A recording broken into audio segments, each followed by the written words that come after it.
Hey, good evening all. How are we tonight?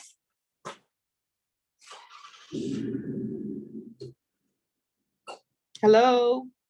Anybody out there? Yes, I can hear you. Good evening. I'm Good here. evening. Good. Good evening, Okay. everybody. Okay, so happy Easter and welcome to the Easter edition. This is a happy hour edition of AML. I hope everybody is ready to go to church and then celebrate their double holiday weekend. We all excited that we're not locked down?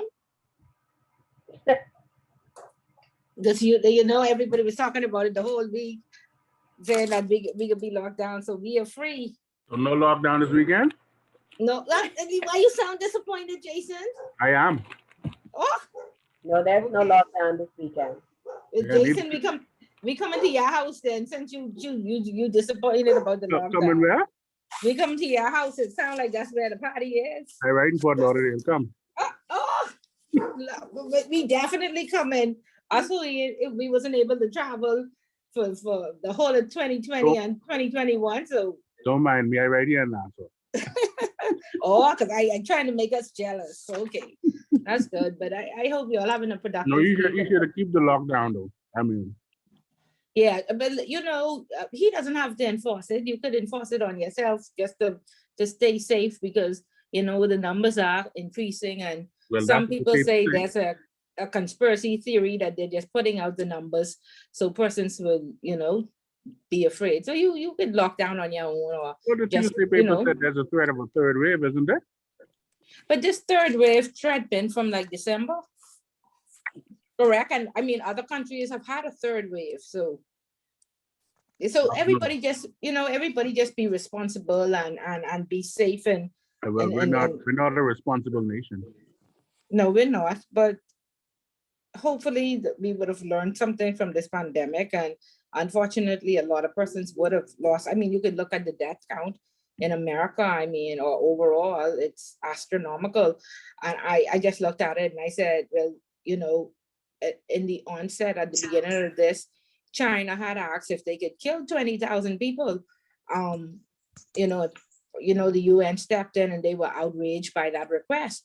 And I was just thinking, suppose the UN had not stepped in and China did, I'm certain they were gonna, you know, execute more than 20,000, perhaps 100,000. And so I think we had 500,000 persons dead, eh? What was their reasoning for executing the 20,000?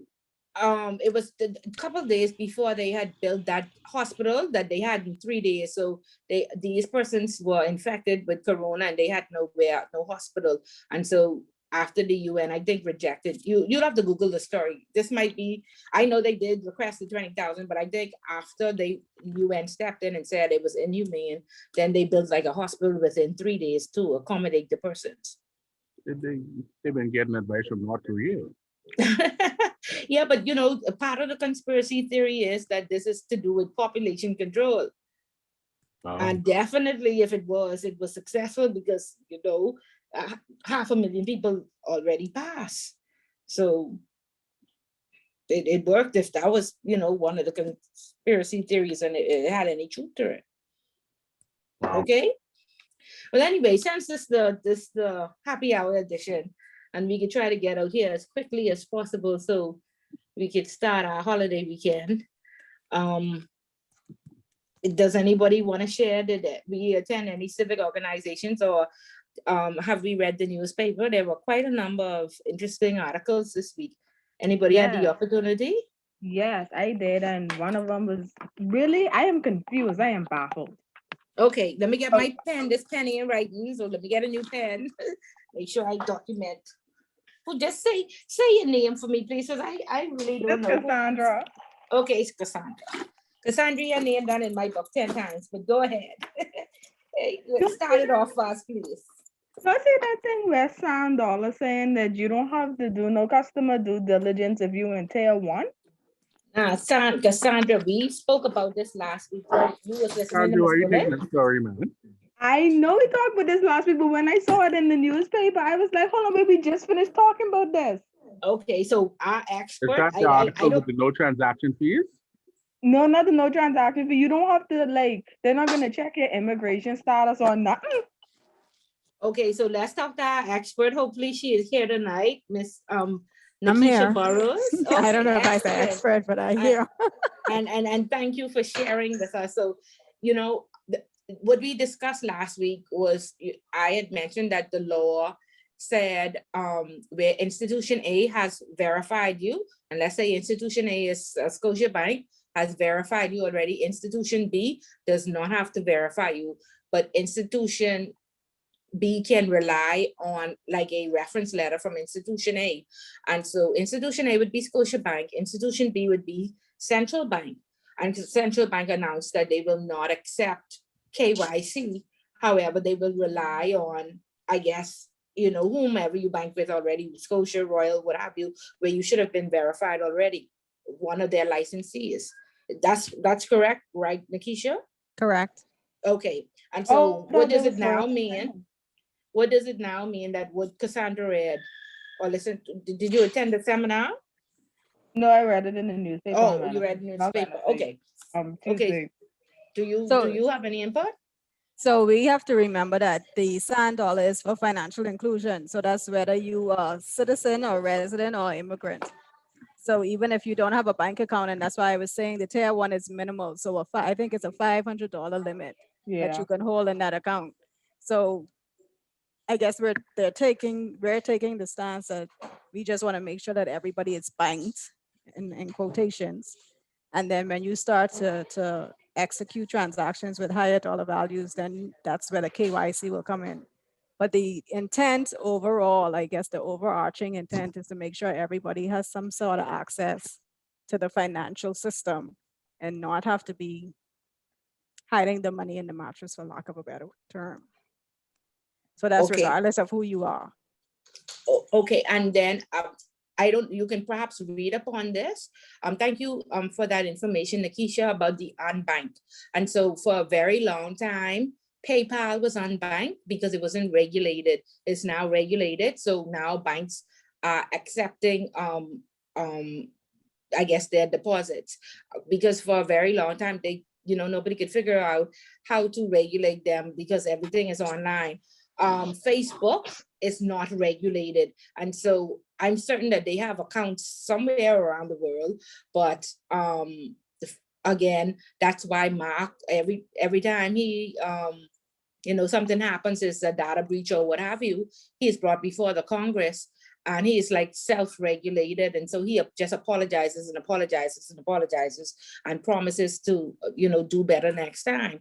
And so a lot of banks will not open up accounts for Facebook because they were considered unbanked. I don't know where the status is right now. They're not regulated, so they were considered unbanked. So a lot of is this technological platforms where there's no regulator to find you if you get out of control, or if you have a breach, or if there's some customer grievance where they can call the regulator and have you shut down or what have you. A lot of banks just a lot of companies are unbanked, and a lot of online platforms are unbanked. Okay, and so like Nikisha said, for financial inclusion, so again, what happened for a very long time, gaming houses, they were not regulated. The accounts were open in these fictitious names or these made up companies. The laundromat service was Flowers, right? Flowers laundromat. Was it truly all that money being generated from the laundromat? No, it was from the number business. So they got regulated, and now all our laws are in place since 2018. You find that the Canadian banks are saying they're too cash intensive. They're going to make us high risk. We don't want to do business with them. And so primarily that leaves them unbanked. Right now, I think only Bank of the Bahamas holds their accounts. Correct? Anybody know anything different about the Correct. number? Yeah. Correct. So, Mhm. so they are partially unbanked because nobody will accept their money. Now, of course, we know the Island Luck CEO is very creative. I think they had approached the central bank to try and apply for a banking license. I don't think they were successful, but again, what they have all this money. They reported that they made 550 million in 2019. I didn't see the figure for 2020, but where's this 550 million? And again, you see buildings popping up all over Real the estate, I place. was just gonna say Real real estate. estate, right? Right. And he's very smart. What did he do? He bought the old dilapidated Scotia Bank. Of course, that has a what do you call it? A vault in there, right? That's a very smart move. And there's another building that had a vault. So where's this money? I don't think when Scotiabank left that, they paid the money to remove the vault. They sold the business, the building as is, which was primary for him because he has this portion of this $550 million that no banks will take. Now, Bank of the Bahamas, again, deposit insurance is $50,000.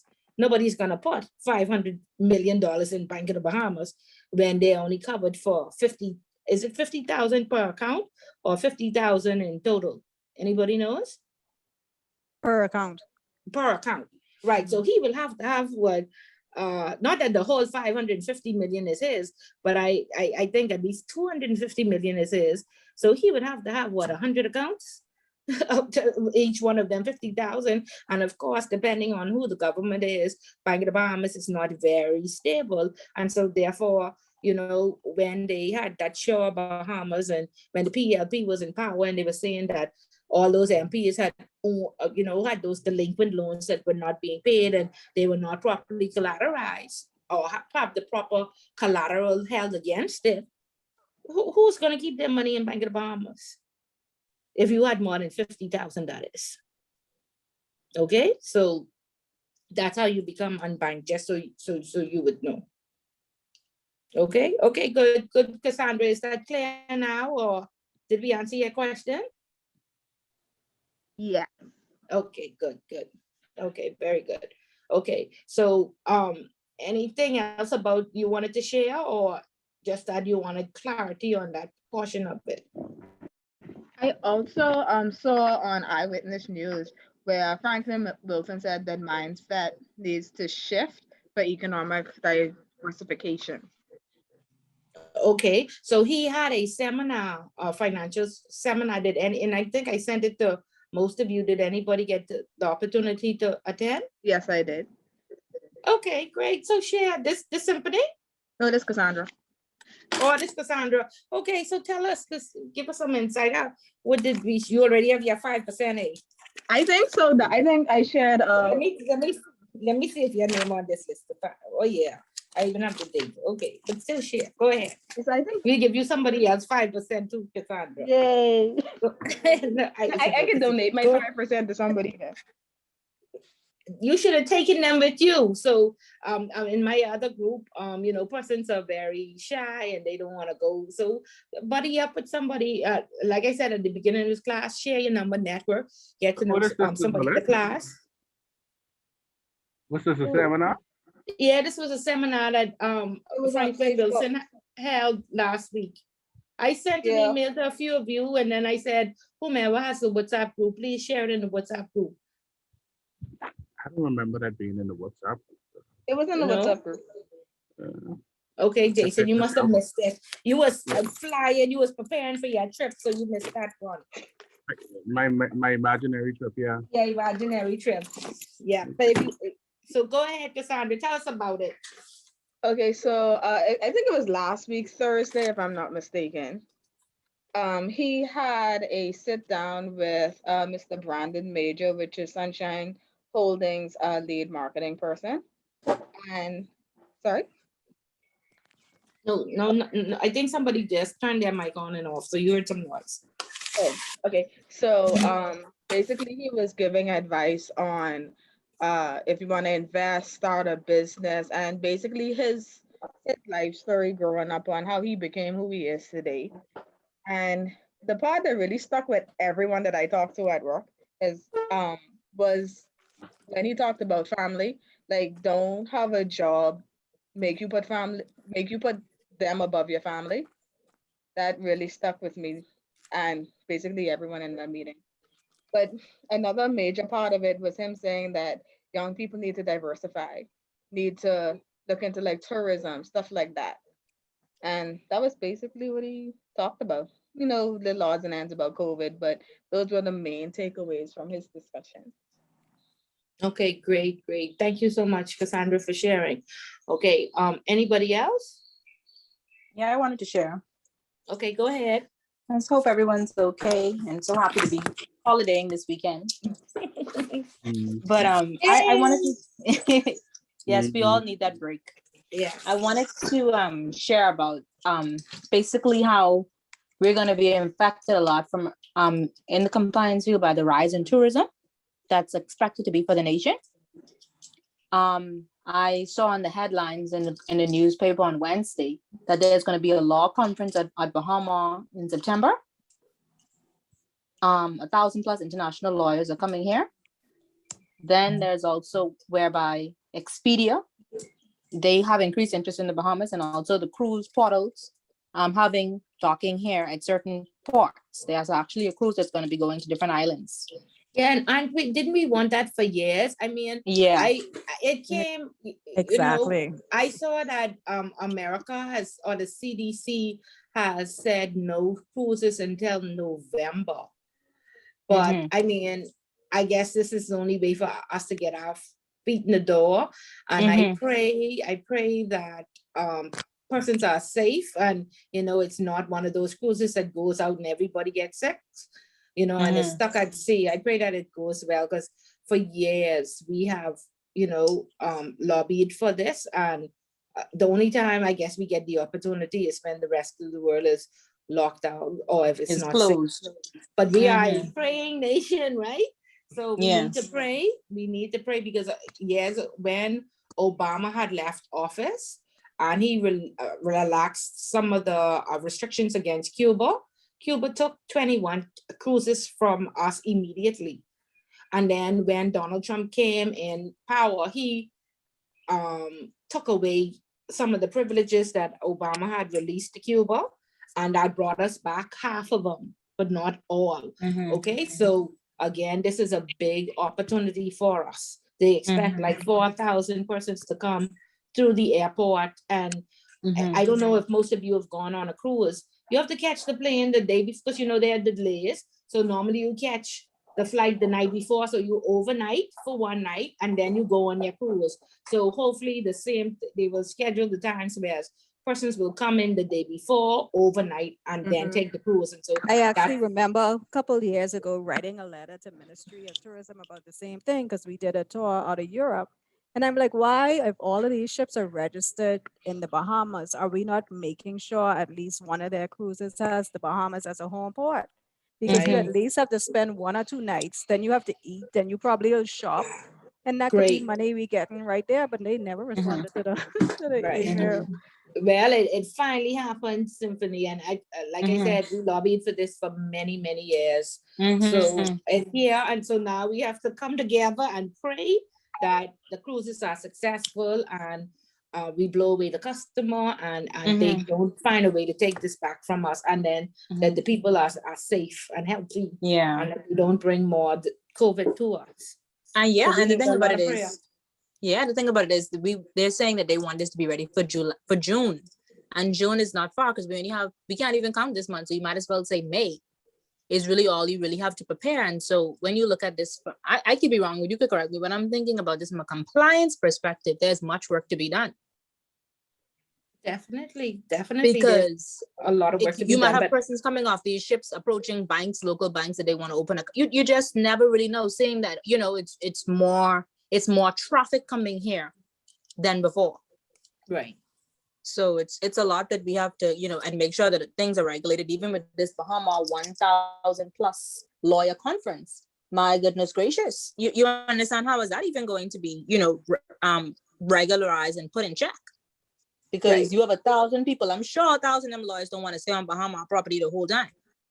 Yeah, but again, now this is the new normal. We have to, I guess, now that they have this vaccine out, we have to learn to live with this disease. Even though they say, even if you get the vaccine, you can still catch the COVID. So they say, but it won't be as severe and you won't die from it. Mhm. So, I guess there's gonna be a mandatory vaccination soon. I Mhm. was trying to stall. I was trying to stall and say, hey, I want enough of y'all to take it, and around the same time next year, I'll go and take it. But it seems like everybody, they announced on the news the other night that they feel that Black people are being victimized again, because when they did the results, there was like 10% Black people that took the vaccination, and then there was like a 60% between white Hispanics and what have you. And I said, no, no, no, Black people waiting. You didn't wait, they ain't rushing to take this vaccine. They just wait to see how many people to take it first, and if there are any side effects before they trust it. Mhm. And so I guess we have to get to a point where we learn to deliver this. And again, I have to go and do some more research on the Spanish flu, and what did they do right afterwards, and how did it become now normal? How did they get back to normalcy? And so Mhm. that's the only thing we have is our history, right? To find out Mhm. what would be the best decisions to make, and what worked. So Mhm. not this weekend, another weekend, Miss Bullock will read about that, and then we'll probably, find a way to live with our new normal. But I Mhm. think everybody's gonna have to get vaccinated, and then it'll be successful. Mhm. And I also think it'll also help with the employment situation, because it'll be more taxi drivers, more restauranting, Uh, more quality. And so hopefully Correct. those who were laid off for the past year, hopefully they can get back to work and get the monies going. Yeah, hopefully, we pray. Yeah. We Mhm. pray. I think we're gonna bounce back, because again, and after I did see that part after the Spanish flu, I think it took them 2 years, and then it was like it never happened, and everything went back to normal. So, and it was a boom. The market was booming, and everybody was happy. So hopefully the same thing happens again, or the economy gets booming even faster. But like the Bible Mhm. says, 7 years of plenty and 7 years of famine. So of course, last year would have been famine for a lot of persons. So hopefully, that's the beginning of the end of the farming, and we'll be reaping the harvest soon. Hopefully, okay, Mhm. very, very good, very good. Anybody else, or we Yeah, can I move? have I have contribution. Actually, Miss Burrows could chime in on this if she so chooses. Going back to Sand Dollar, on Tuesday, um, central bank reported that there would be the zero transaction fees for Sand Dollar Tier 1 and Tier 2 users.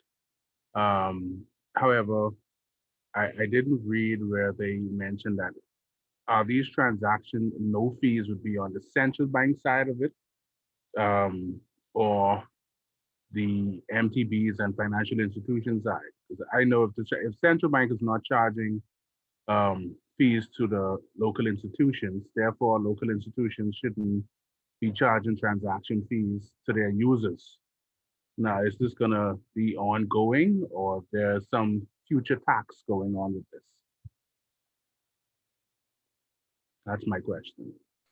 So the intent is no fees are to be passed on to the customer for tier 1 and tier 2, because there were a lot of complaints about using like the MasterCard Visa system, where they're charging, if you walk into some stores, they say you have to have a minimum purchase Of in course, order to yeah, use your card and all that yeah. stuff. So they wanted to eliminate that barrier from using the Sand Dollar for at least the tier 1 and tier 2 customers. So it's not supposed to be any fees charged to the customer for the use of the Sand Dollar. Mm, okay. What about topping up? You want to Nikisha charge you for consultation, and Nikisha, yeah, the practice, just I practice. I did And, say I and, did put a disclaimer in there. I did say if she so chooses to respond. so So Nikisha, she's in a few years, responding your on her next own free will. in a few years, your next step. But go ahead. I just told you. Go ahead. Sorry, what you saying there? No, I did. I was just no. What was that question before me? Bullet interrupted me. Anyway, it'll come back to me. Okay, no But problem. yeah. Okay. Well, thank you. Sorry, No sorry, worries, I no didn't mean worries. to interrupt. Yeah, Sorry, yeah. Just throw off my train of thought. I hope you put my 5% down, but But anyway. all us, nobody listening, nobody heard his question. 20, I said, No, I we think done he was, start happy I think hour. he was asking You about the, interrupted he before was I asking get about the finished. top up, right? Yeah. Something about yes, top yes, up. yes. What about the top up part of it? You know, banks they charge you now for adding money to your account and depositing and then withdrawing. So I know there's no transaction fees to make purchases. How about topping up? No, that shouldn't apply That shouldn't either. apply either then. Yeah, and then as eventually the banks are going to be onboarded and you'll be able to transfer online from your bank account to $1. Right. But I we saw haven't that reached part. that stage yet. Yeah. So when you transfer from your bank account, they can charge your bank account, but not $10. Okay. Well, I would hope not, because you could transfer now between your own accounts without a fee and even to other people's accounts without a fee. So Okay. it shouldn't apply to $100. Yeah, okay. Yeah. Well, that's cool. Yeah, sounds Okay. like a good idea. I like that. Okay, good. I can behave now. I ready for happy hour. Nell, you Yeah, just turn on seems your like mic. you ready for happy hour. I am Hi. happy. Hi, how you doing today? I'm stressed out. I'm sorry I'm late. I'm still on the road, so I'm on my phone. So hopefully my data holds up. Okay, but be careful. The most important thing is for you to drive careful, and this should be recorded. So Yeah, but you check. I It's being am a recorded. stickler. I like my perfect attendance. So that have to. Yes, you're checked. You're here. Okay, good. So I'll be listening. Okay, very good. Okay, so last week we covered the risk assessment, and I really hope you found that beneficial. What happened to me a few years ago when I transitioned from operations to compliance is I didn't know a lot of the terminology. I had the ICA from 2009, but again, I didn't know the terminology is it. I didn't know exactly how to carry out the work. And again, even in 2018, when I got, for the first time, the survey, from Securities Commission and Central Bank. And then when the Wolfsburg went from 28 questions to 150, I had to do a lot of research. So I wanted you to, just have the experience to see what type of questions they ask and to see that, yeah, you still have to do research and go out, I guess, into the organization and get assistance, and then also get source document to back up, how any information, any management information, or any policy and procedure, or any statistical data that you would have used. Okay, so I hope you found that beneficial. So we saw from the country aspect what the questions are being asked to then complete our risk assessment. And I really hope they extended the deadline. It was March 26th, but they extended it now till I think March 31st. I don't know if they didn't get a good response, but hopefully I'm hoping that the risk assessment comes out before. Well, it probably won't, because if they do complete it by, let's say, the end of April, end of May, they still have to submit it. And then the Basel Committee or whomever else will decide what the overall rating is. So perhaps that'll be a discussion for next year. But I'm glad that we are aware and we can, follow it and see what the outcomes are. Okay, good, very good. So chapter 5 and chapter 6. Did anybody have the opportunity to read? Yes. Okay, so can you give me an overview of what you read in chapter 5? Wait, I thought chapter 5 was last week. Yeah, chapter 5 was last week, but I just want to go over it because in my head, 2:00 in the morning when I woke up, I said, I wonder if the people that didn't go to intro, are they okay with Just about to say going that. through the assessment?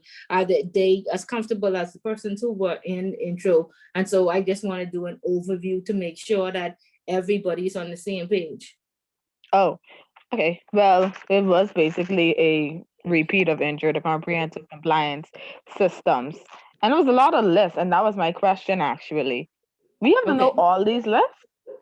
No, see, again, you won't be able to like put all of this in your head and regurgitate it, but you would need to know where to go and do research, or what to look up. And so again, when you actually document your risk assessment, yes, you do have to have a control in place for not only this, but that's when you're talking about the control library, or which list are you referring to?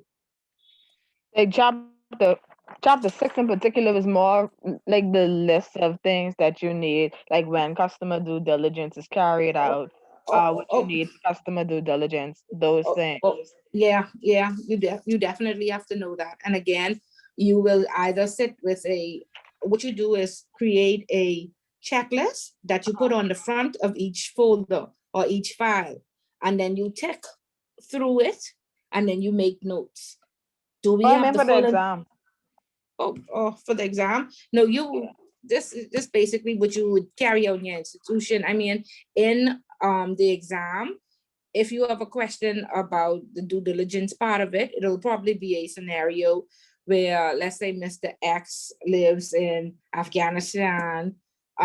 His wife is the prime minister, somebody. So it'll probably ask you to identify the various red flags, when you would talk about like country risk, probably cross-border risk, something to that Yeah. effect, or a question on the various deficiencies that happen across, account opening forms, or, a lot of the missteps and what have you, something like that.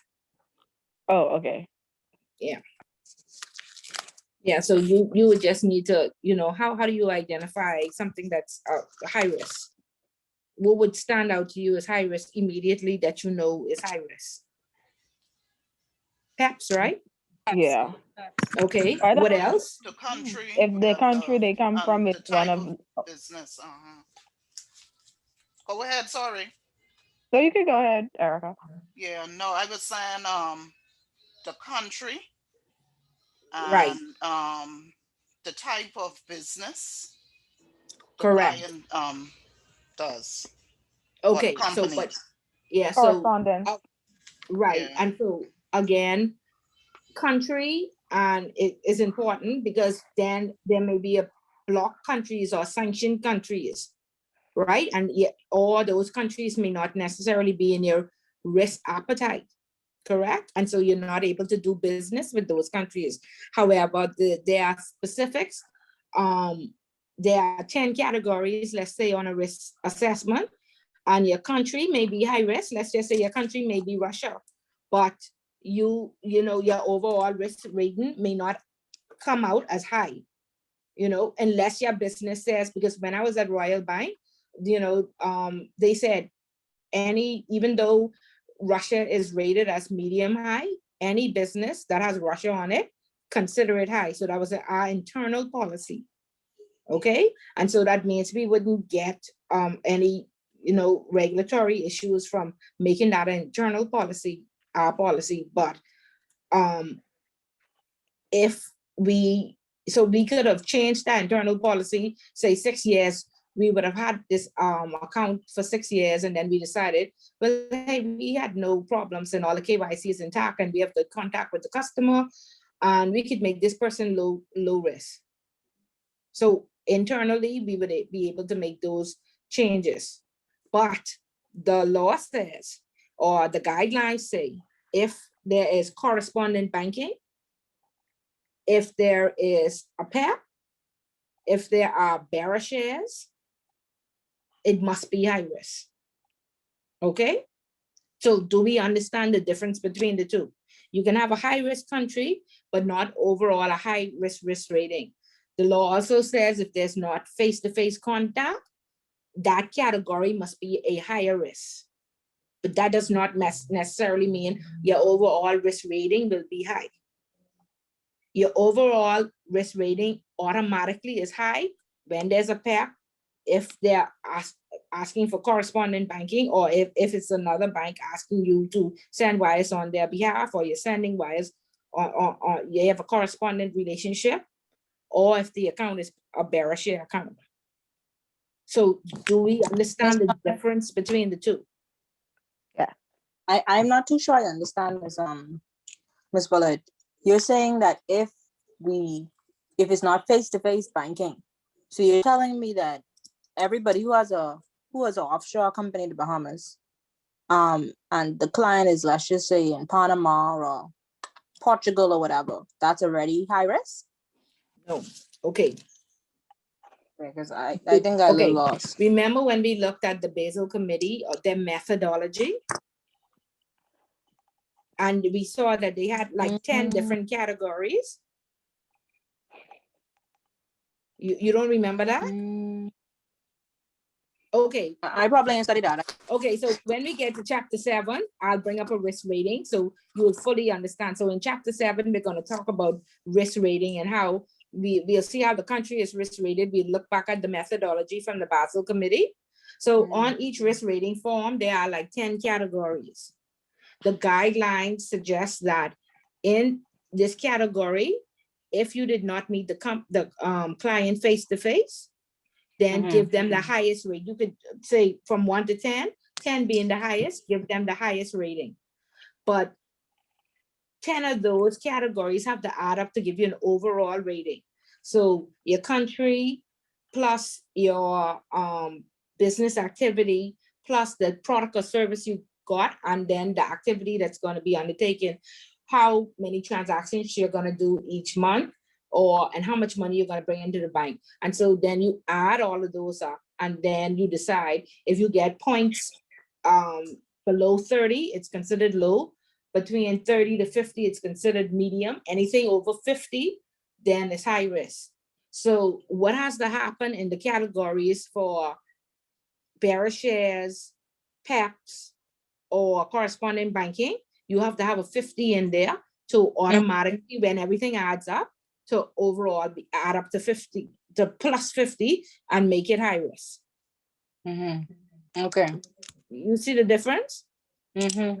Yeah, so when I'll look for a risk rating form, so I can go through it, and y'all see it next week. So, and perhaps we'll put that as a question on the exam, the difference between high risk categories versus overall what automatically would make you high risk.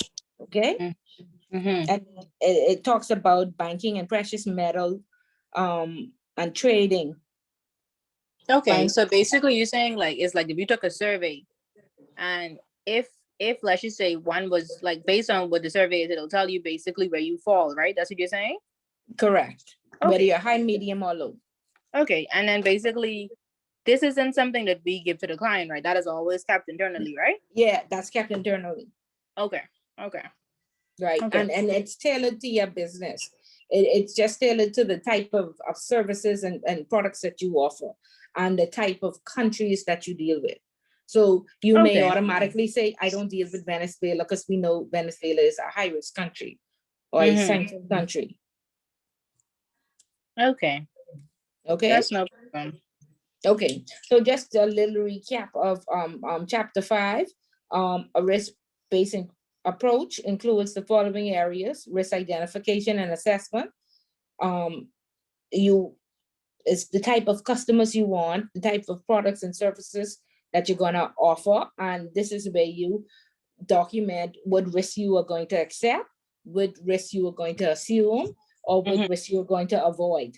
So some people say, we won't do business with Russia. Okay. And then risk mitigation, again, is insurance. Again, on our signatures, we had, when we was at Royal, we had an indemnity insurance because, again, we may have not been negligent and somebody can still infiltrate the financial services sector or the bank. And we might have, all the documents may have seemed like they were not fraudulent, but they were. And so we had instances on that where, or where scammers, went through all the checks and balances and they passed. And so in that case where the bank is not negligent or the staff is not negligent, the insurance would pay for the loss. So let's just say they defrauded the bank for $1 million. The insurance would then pay for that loss. So that's a risk mitigation strategy that you have in place. Let me pay for indemnity insurance upfront in the event that my institution is infiltrated. Okay, so question, you said that you have to prove that everything was in place in order for the receive the payout. You're correct? Well, it depends on your insurance. So they have certain criteria. So of course, if something happens, it's going to be an investigation, right? And so of course, the first, they're going to say, let us see a risk assessment. Let me see what controls you had in place to what would have mitigated this risk, right? And again, you would look and you would say, well, this was a high risk account. We labeled it as high risk. That's a control.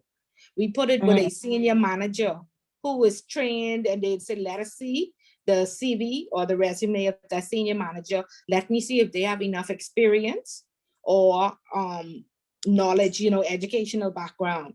Check, they do. Then what was the control? Each time a customer sends in a request, we have a call back. That's a control. You pick up the phone, you call the person on the phone, you said, I just received a request for $1,000 to be transferred to A, B, and C. Is this correct? And the person says yes. Then that's your call back, and the call back stamp was on the transfer. And then the signature, we hold all our client signatures on file. That's a control. The signature match, it was verified to what we had on file. Then we have a or B category signatory list where 2A is signed for a particular amount. And so they would check that. And the other day I was a part of a fraud case where the person put the call back, said that he did the call back, but he didn't do it. And the loss That's was what I was saying. So $157,000. That was going to be my next question. Like, is there like a recorded line? Yeah, so he said that he did the call. The account manager said he did the call back. It was somebody, it was one, like my email address is tbullet1800@gmail. This transfer would have come in from tbullet18,000@gmail.com. So he automatically assumed that the customer sent it. When he called the customer did not answer, but because it had urgent, I need this transfer right away, he processed it, and then he put the callback stamp on it, and he said he spoke to the customer, and you have to put the date and the time, and he forged all of that. So my question is, what happened to him? He got fired. He was fired. So he was fired because it would be thought that he was a part of the dealing. Well, because he fraudulently said that he called back. Now, let's just say it was fraud, but he had called back, and the customer had said, no, I didn't do that transaction. Or let's just say one transaction did go through and they followed a procedure based on how it was documented, then the insurance would pay. Okay, so let me make sure I understand what you're saying. In order for y'all to find out that he did not speak to the customer, y'all had to run the line. Well, the telephone calls are normally recorded, but when the customer called saying that I saw $157,000 deducted from my account, I went online, I didn't authorize that transaction, and I didn't submit it, then we investigated. So we pulled the transfer request, and when we looked at it, it's like he didn't investigate it. I mean, he didn't initiate it, and here is the email, and here is the call back. And so then we called the manager and we said, hey, the customer just made a complaint, because compliance is responsible for all complaints. So normally all complaints come to compliance, and there's a strict procedure where you must respond to the client within 24 hours, acknowledging receipt of the complaint. And then you have 5 days to respond or action the complaint, or it's referred to senior management. And then central bank even annually, they ask you, how many complaints have you had? And so it's managed, and it's properly tracked by compliance. So when we called him in, we said, we see the call back. The client said he didn't make this. And he said, okay, he's going to speak to the client. And he came back 2 days later and he said, this is a very antsy client and he always wants things right away. And now he realized he sees the other zero in the email and he realized it was fraud. And he didn't do it. So we didn't, he say, I'm not going to waste your time and tell you, go and listen to the phone recordings by calling, because I didn't call him. I just processed the transaction. So my question is, Miss Pollard. Miss Fuller, the volume of that transaction isn't there like a procedure in place to say, well, okay, have somebody else sign off on it with him, or he had that authority? Okay, to open up an account with Royal Bank is $250,000. A Mhm. transfer for 100,000 or anything below $1 million, you could have one signature or 2B signatures. You don't have to have a senior management. So anything over like $1 million was considered, we had accounts up to $10 million. Okay, so So- you're saying that someone who is transferring $200,000, they could, That's- let's just say if I was working there, I could send that myself, but I would come into you as my senior manager. Yeah. That's But see, interesting. it Well, I'll depends make on sure I the- have a 200,000 insurance too. No, but But see, it depends on where you work. It depends on where you work, right? So on the retail side, $100,000 is a lot, or you do not have business clients doing that type of transaction. Then they have corporate banking. So corporate banking will see those larger numbers, and we were trust and wealth management. So, we had to have unlimited sign-in capability, because these people send 10 million here, 3 million here. They everything was in the millions. So if you saw somebody send $100,000, that was like a $10 transaction to us. Okay. But in So, most Miss places, Fuller. Oh, in sorry. most places, you would have two persons on the line when you do a call back. No, I've never had two persons on the line.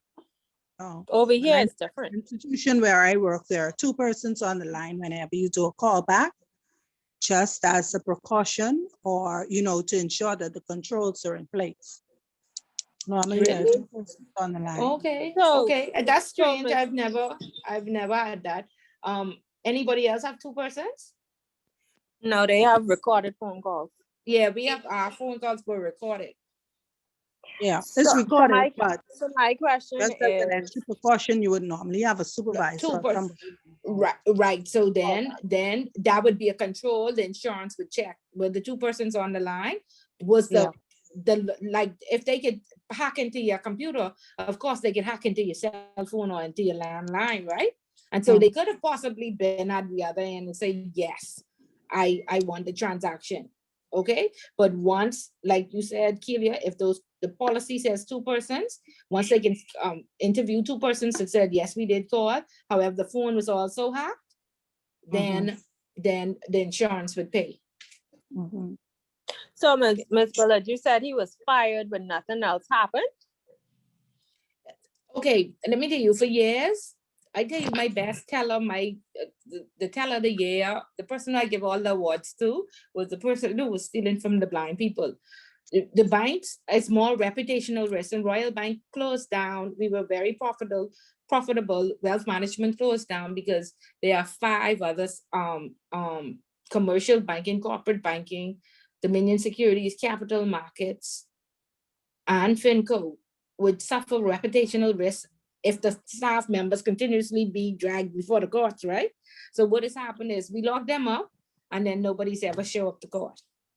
Because there's too much reputational risk for us to be in the papers every day. Staff member brought before the courts, staff member brought before the courts. Now, and I think I said this in my class, it's going to be interesting to see what happens now that these persons are going to be charged with money laundering.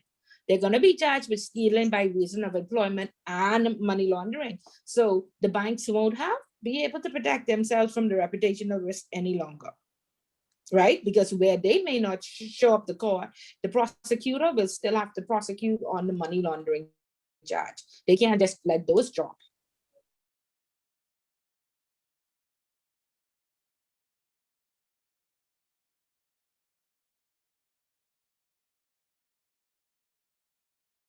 And when we look Yeah, at I it know. I mean, closely, but the money was given back to the customer, or it just. yeah, we had to credit his account. So before we Okay, credit just his checking. account, we had to let that person go.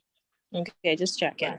Right? And we had another incident where there's when you're doing security is, there's a certain time, is T+2, or like, which means like the time you send it in plus 2 days, right? And somebody lost I think $3 million because the person sitting on the desk, like when you're doing security, is somebody has to, whilst the market open, somebody has to sit on that. Their job is to sit there and receive those securities transfers, because they're time sensitive. And somebody, let's say it's Easter holiday weekend, the market don't close till 4 o'clock, but I get into Miami and my flight for 3. So I shut down and I get to process everything on Tuesday when I reach back, right? How much a year? That person lost $3 million. Right. And so we had to go into the generic box. We had to look at what time the email was sent, look at what time it was read. And I'm talking about that the market closes at 4 o'clock. That his email was sent like 3:47, but it wasn't 4 o'clock. So, so all sorts of stuff happened. And so we had to compensate that person as well. So some persons work on very time sensitive desks, and they have to monitor it. So my question, Miss Bullitt, that person was fired as well? Of course, $3 million. Their salary ain't even that. But my question is, at the end of the day, firing the person, yeah, that proves that shows that you no longer wanted it, but that can't make back the $3 million. Right. So I mean, I guess that's the bank feel like the person was negligent. You get fired for being negligent. Okay, because you have a policy and procedure. Yeah, but you have a policy and procedure to follow. And if a bank gets a loss or a fine, trust me, you're going home. And that's very heavily connected. And some of us are, but some of us ain't. So if you on a time sensitive desk, you have to know your role, or you have to know that you are backup. So basically there's no.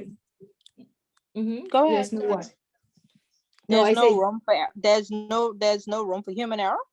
There is room for error, and people do make mistakes, and be dealing with human beings. But when we see it was a genuine mistake, not that it's a holiday weekend and you shutting down at 3:59 or 3:50 something because you won't go home at 4 o'clock, because the market don't close to 4, and persons are allowed to send up their instructions until 4 o'clock. You are not to move from that desk until 4 o'clock. Okay. So some are time sensitive. When you're dealing with security, some are time sensitive, and those type of things could happen. So you have to be careful with, So basically, you're saying that the person should have been to work until 4:01. That's what you're saying. Correct. So how they was to execute the instructions between 3:47 and 4 o'clock if they're gonna be getting their last one at 4 o'clock? I'm not trying to be petty. I'm just asking. No, but that person don't get off at 4 o'clock. Or they don't get off. Okay. No, but that's where they went wrong. Right, that's where they went wrong. They should have provided relief, but they figured, or had somebody relieve them and say, I'm traveling and I need to leave to take my lunch hour early. They just didn't put the proper measures in place that were available to them, and they left. Yeah. Normally you don't get off when the market closes. That's what I'm trying to say. That don't sound like sense to me. Normally there are two persons. The market is open from 7 a.m. to 4 p.m. So you normally don't get off, there are two persons and they rotate it. And there's an overlap for lunches to make sure somebody's always there. Well, at the end of the day, Ms. Bullitt, those type of errors would definitely be where you was too eager. Yeah. Okay. So again, that's mitigation. We were talking about then risk monitoring. You want to assign a risk owner to monitor and measure effectiveness. Again, it's very easy to put all of this in writing and then leave it and never look back at it, right? But of course, we know risk assessments are only as good as the day it is completed, because I could go out and commit robbery right now. So you could world check me. There's no criminal history. And we don't even know how fast world check takes. I could get locked up tonight. You could probably world check me till the end of the month before it shows up that, I now have some history or something against my name. So you want somebody to, have a plan in place to monitor the effectiveness of the assessments that you put in place, and to review them. Okay, and then documentation, policy and procedures. Again, gone are the days when the book is too thick or it's too much pages, or we just don't want to read. And you have to understand what your responsibilities are. Gone are the days when you don't have a job description and you don't know what to do. That means you're responsible for everything. So if you're responsible for everything, you have to send emails to your supervisors and say, please give me a job description, so I can adequately carry out my duties. Because if something was to go wrong, what am I truly accountable for? Who is my backup? Who is my relief? So all of that should be in your job description. And again, the policies are there, the procedures are there. You need to be able to look at what the regulator has in this policy and procedure, and look at what you have in your internal policy procedure, and see if there are any gaps. Okay, and a lot of times some of these policies are old, nobody ever read them, people just copy and paste them. You have to make sure that they make sense. This procedure says do step 1 to 10. I only do 5, or because it's easier. So then the policy needs to be adjusted to the steps that you take. And then you have to bear in mind that not everything can be in writing. There's something called best practice. Okay, and I found that in the Canadian institutions, they respect best practice because they're a lot more conservative. In the Swiss institutions, they say, where does this best practice you come up with this bullet? There's always some way you make it harder to do business, so it just depends on what type of company you work for. Okay, and then assessing product and service risk. Again, cross-border correspondent banking services. Again, very high risk because you're sending wires on behalf of a third party. And again, we had an institution where they did not, out of a country where they did not have sufficient laws in place, and we carried out correspondent banking on behalf of them. And so central bank said, well, when a customer comes into the bank to request a wire, they must send their KYC into Bahamas. Bahamas must verify their KYC and then send that wire. And that was the only way we could do it. But of course, our correspondent bank, we were sending it through, let's say the Deutsche Bank. Remember, the Wolfsburg group association is made up of the, I think, 9 largest banks in the world, which is like Deutsche Bank, Chase Bank, Wells Fargo, etc. And so they came in and they said, listen, that's nesting. We don't want them using you to send their wire. Their country needs to get proper AML policy and procedure in place, or their citizens will suffer and not be able to send wires. And so we had to close out that account. Okay. Again, we talked about the precious metals trading and delivery. Again, the Wolfsburg questionnaire, when it comes out, they ask you what percentage is oil and gas, what percentage is precious metal and trading. Okay, and then online banking, stored value cards, e-money, and international wire transfer. Again, our compliance officers fully trained. Did y'all sign up for the tech hub? Did we talk about it that night and y'all never look back at it? Do we know what is, the risks are associated with online, the new way of the world, the new normal for us? Are we educated enough? Are we up to date? Okay, can we assess those risks? You want to document that, ensure that all these products and services, you will see now that your institutions are going to say, we offer sand dollar, we offer cryptocurrency. As soon as the law, I think the working group is almost there. I don't know if it's been tabled yet with the cryptocurrency, but when we start to offer it, what do we know what controls must be in place? Do we understand these products? Do we? Or we could wait till it happens.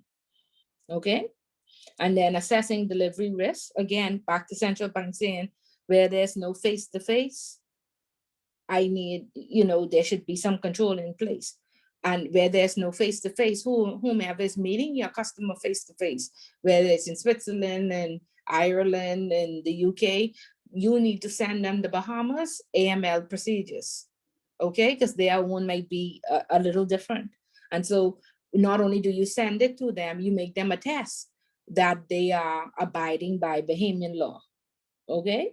All your business introducers, your intermediaries, your third party business persons, okay? And not only them, consultants, anybody who is acting on your behalf. Okay, and then you want to assess the customer risk. That's when you risk rate the customer. Is this customer high, medium, or low? What risk would they present to the business? Okay, and you want to do proper vetting on the various checks. And then country risks. Again, we are familiar with the Basel Committee. We are familiar with Transparency International. That's where we find out how these countries are risk rated. Okay, common problem, they are updated each year. We don't update our risk rating each year. And so we could have something like what happened in Puerto Rico with Hurricane Maria, where the CPI index changed. Are we even looking and considering the corruption perception index? Okay, and then you want to identify which countries have strategic deficiencies. You want to identify major drug producing or transit countries, which everywhere else in the world considers which country a major drug transit country. Hello, anybody? Sorry. Which countries are a major drug transit country? Yes, yes. Mexico? Closer than Mexico. Mexico is correct. Colombia? Gone too far. Okay. Colombia is the producing.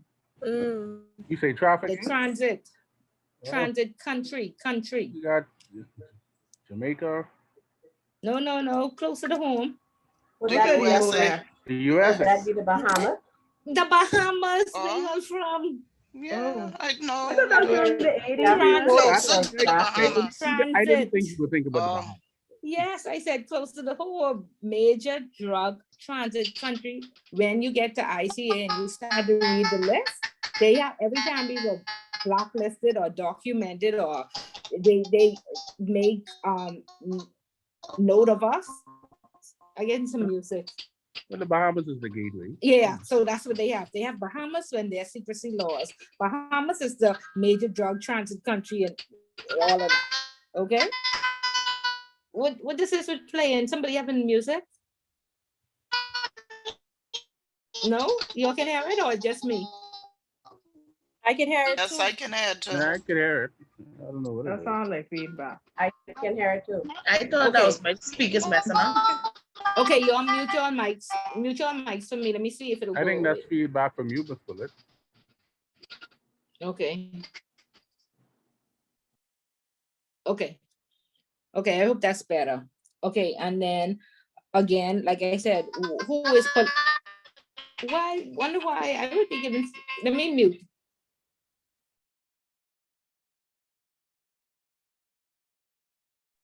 Whenever you talk, Miss Bullet, that happens. Okay, let me see. I talking now. Y'all can hear me? Yeah, we can hear you. Okay. You can Okay. hear. Okay, good. Hopefully it gone away. Okay, so and again, who is politically unstable? Brazil. We have the governor of this central bank in Brazil going to jail. We have the prime minister being impeached. Okay, and a lot throughout the Caribbean, there are a lot of Caribbean countries where they have the same they are considered politically unstable, and then vulnerable to bribery and corruption. There's the CPI index and then the bribery index as well. Okay, and so again, it says the risk assessment, we said that is only as good as the day it was done. In conducting a risk assessment, the following risks should be considered: criminal risk of money laundering, regulator risk, which, if you get fines or withdrawal of license or removal of persons, legal risks, any breach of contract. Again, I talked about reputational risk already, and then concentration risk. I think I would have told you all that We had a country that didn't have proper AML procedures in place. So they brought all their money to us in the Bahamas. And their central bank, as well as our central bank, said, hey, if you fail, they are going to fail. So it's too concentrated. They have all their eggs in one basket. Okay, so you want to ensure that the money is distributed evenly or properly, 50-50, 60-40, what have you, so it's not too concentrated. Okay. Any questions so far? Are we clear? It's good reminder. Yeah, okay. Clear. Okay, good. Okay, and then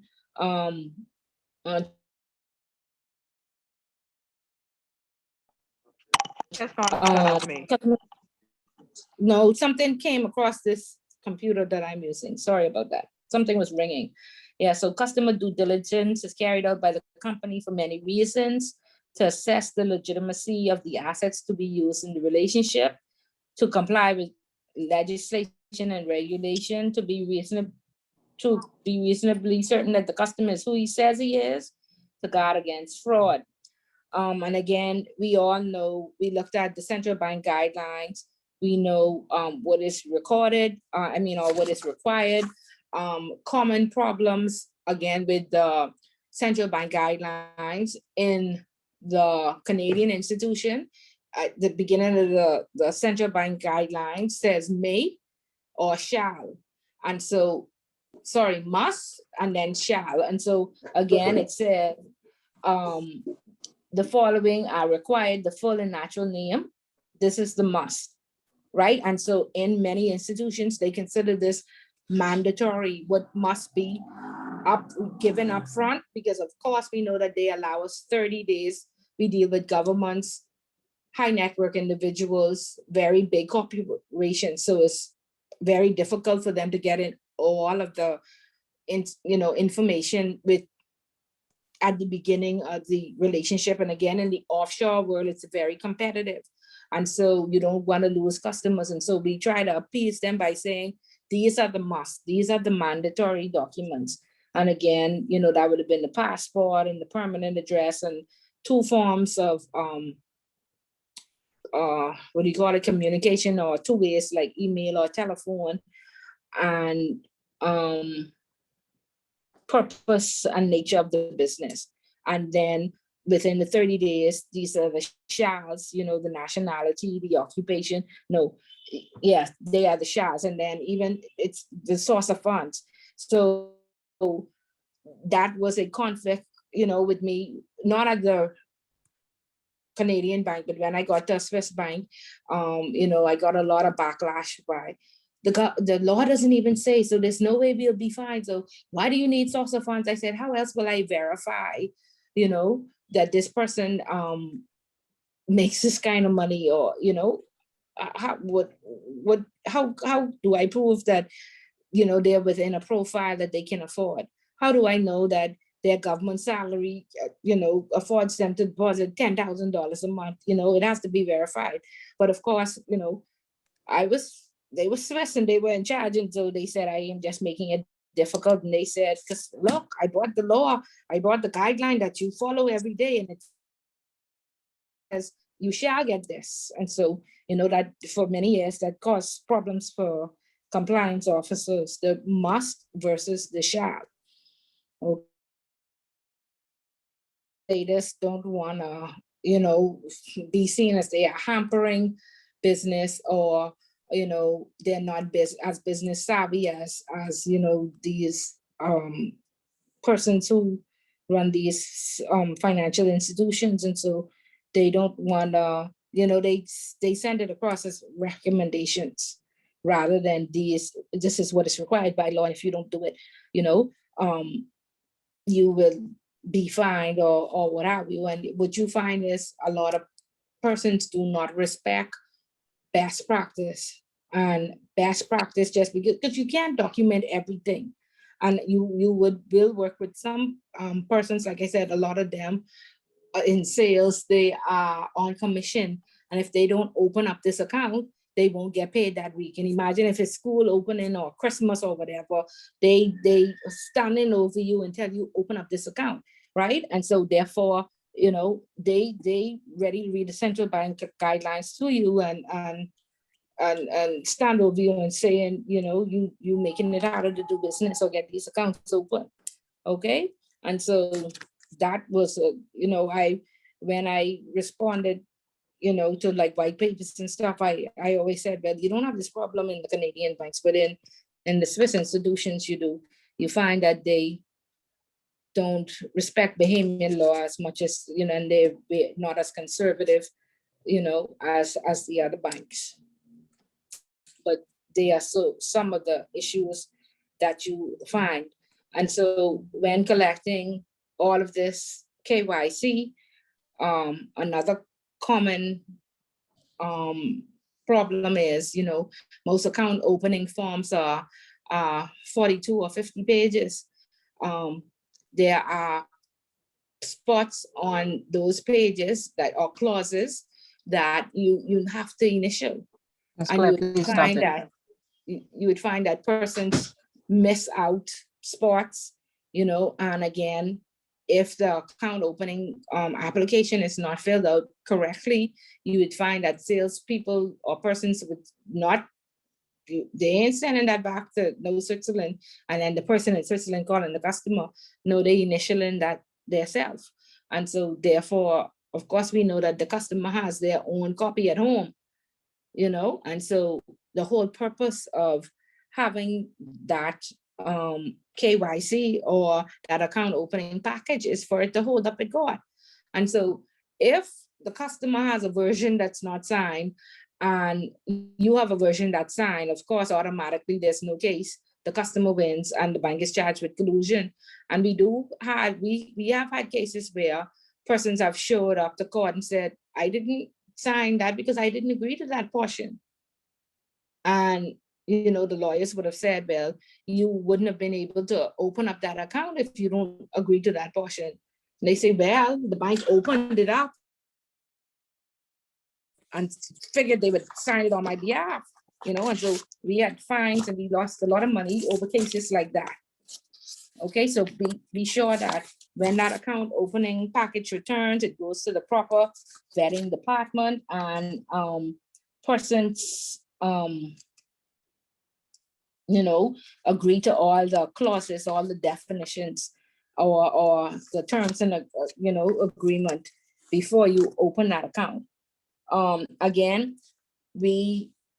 I think I asked this question already. When we get to source of funds, some, with company accounts, they bring in 3 years of financials. Did we have that discussion where I said, are we CPAs? Do we understand corroboration? Do we understand that you can't just bring in 3 years of financials? Do we know how to read the balance sheet? I asked that question before. Do we know what to look for to see if these companies are profitable? You may have, but I don't remember.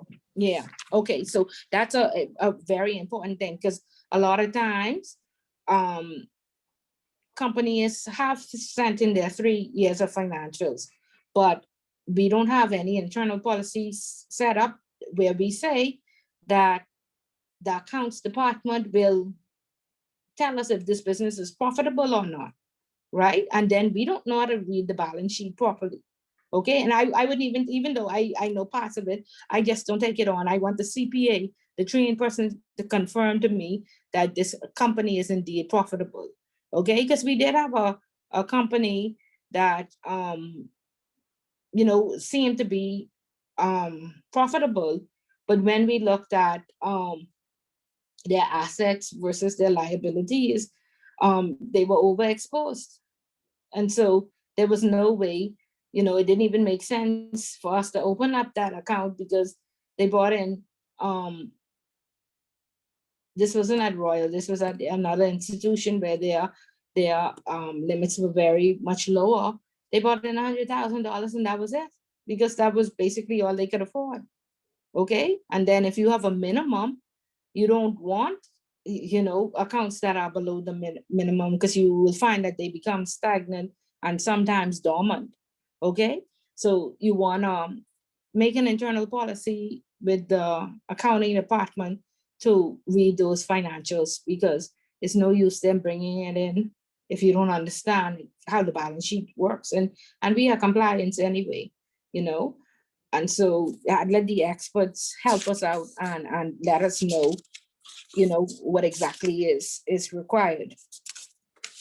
Okay, so that's with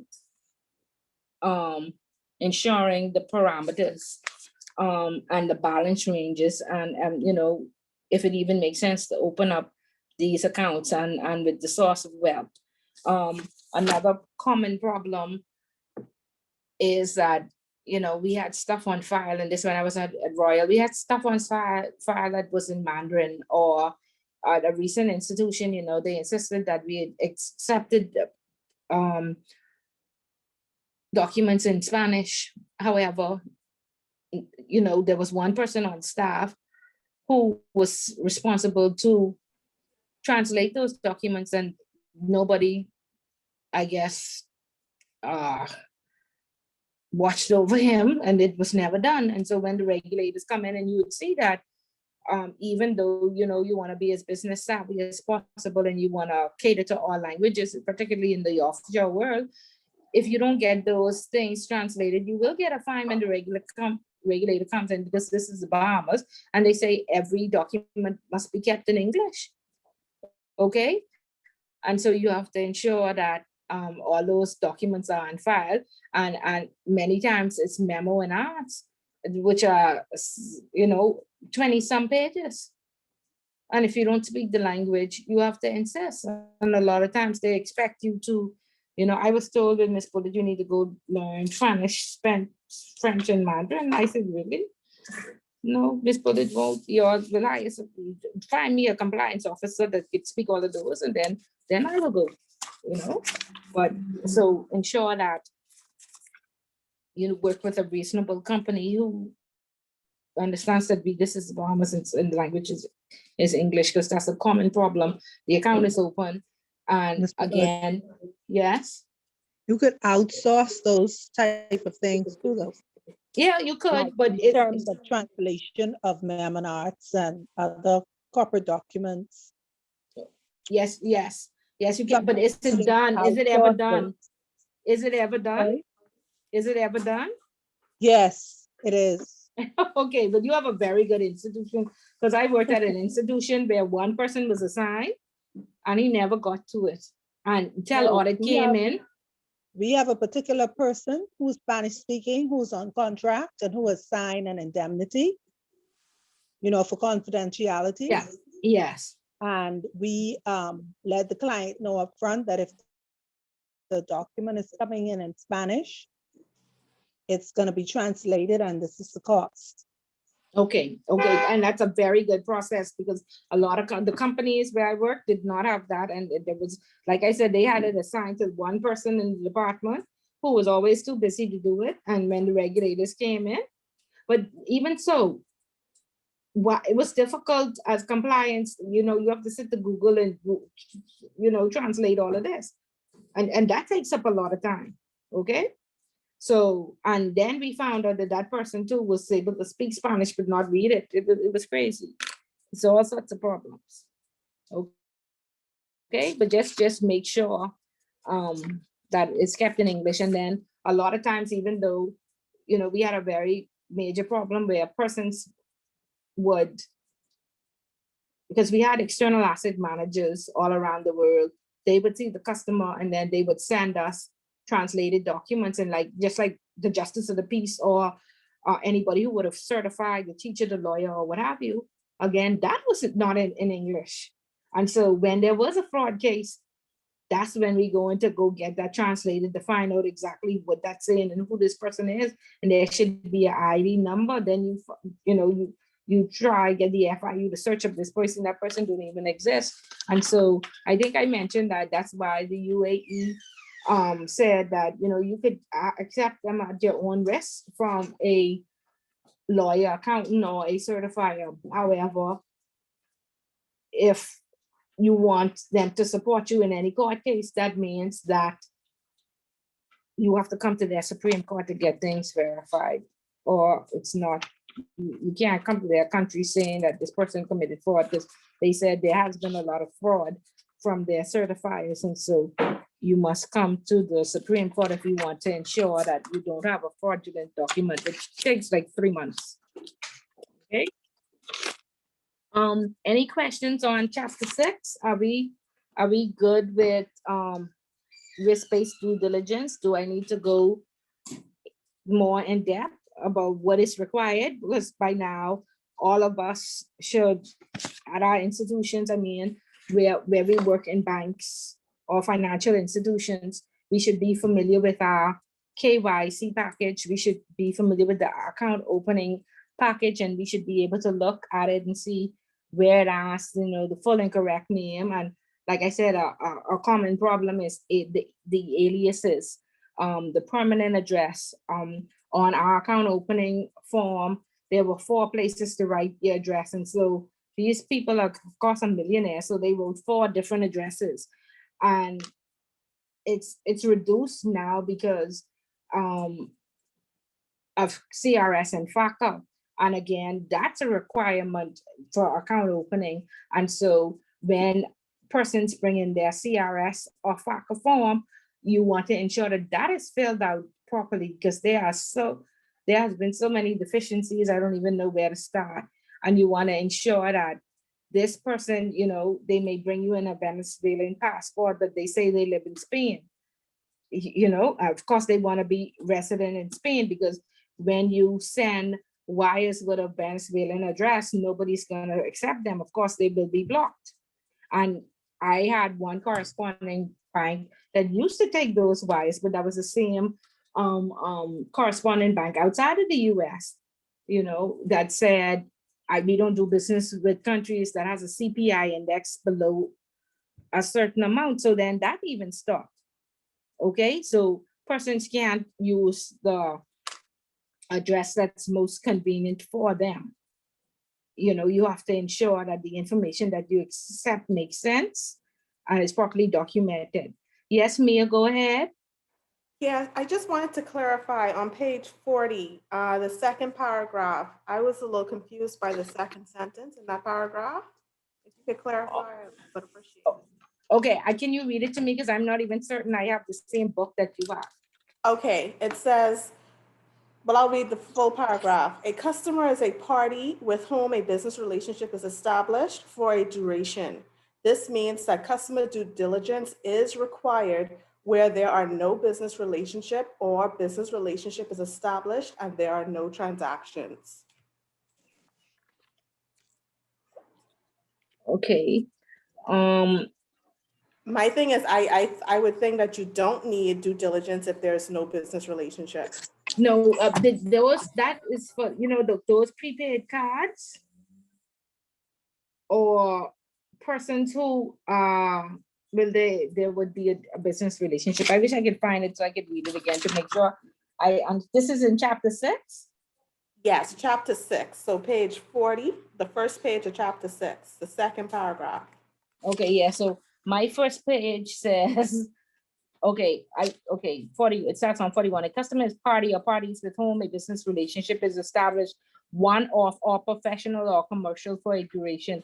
This means that a customer due diligence is required when there are no business relationship or business relationship is established and there are no transactions. Again, for the one-off,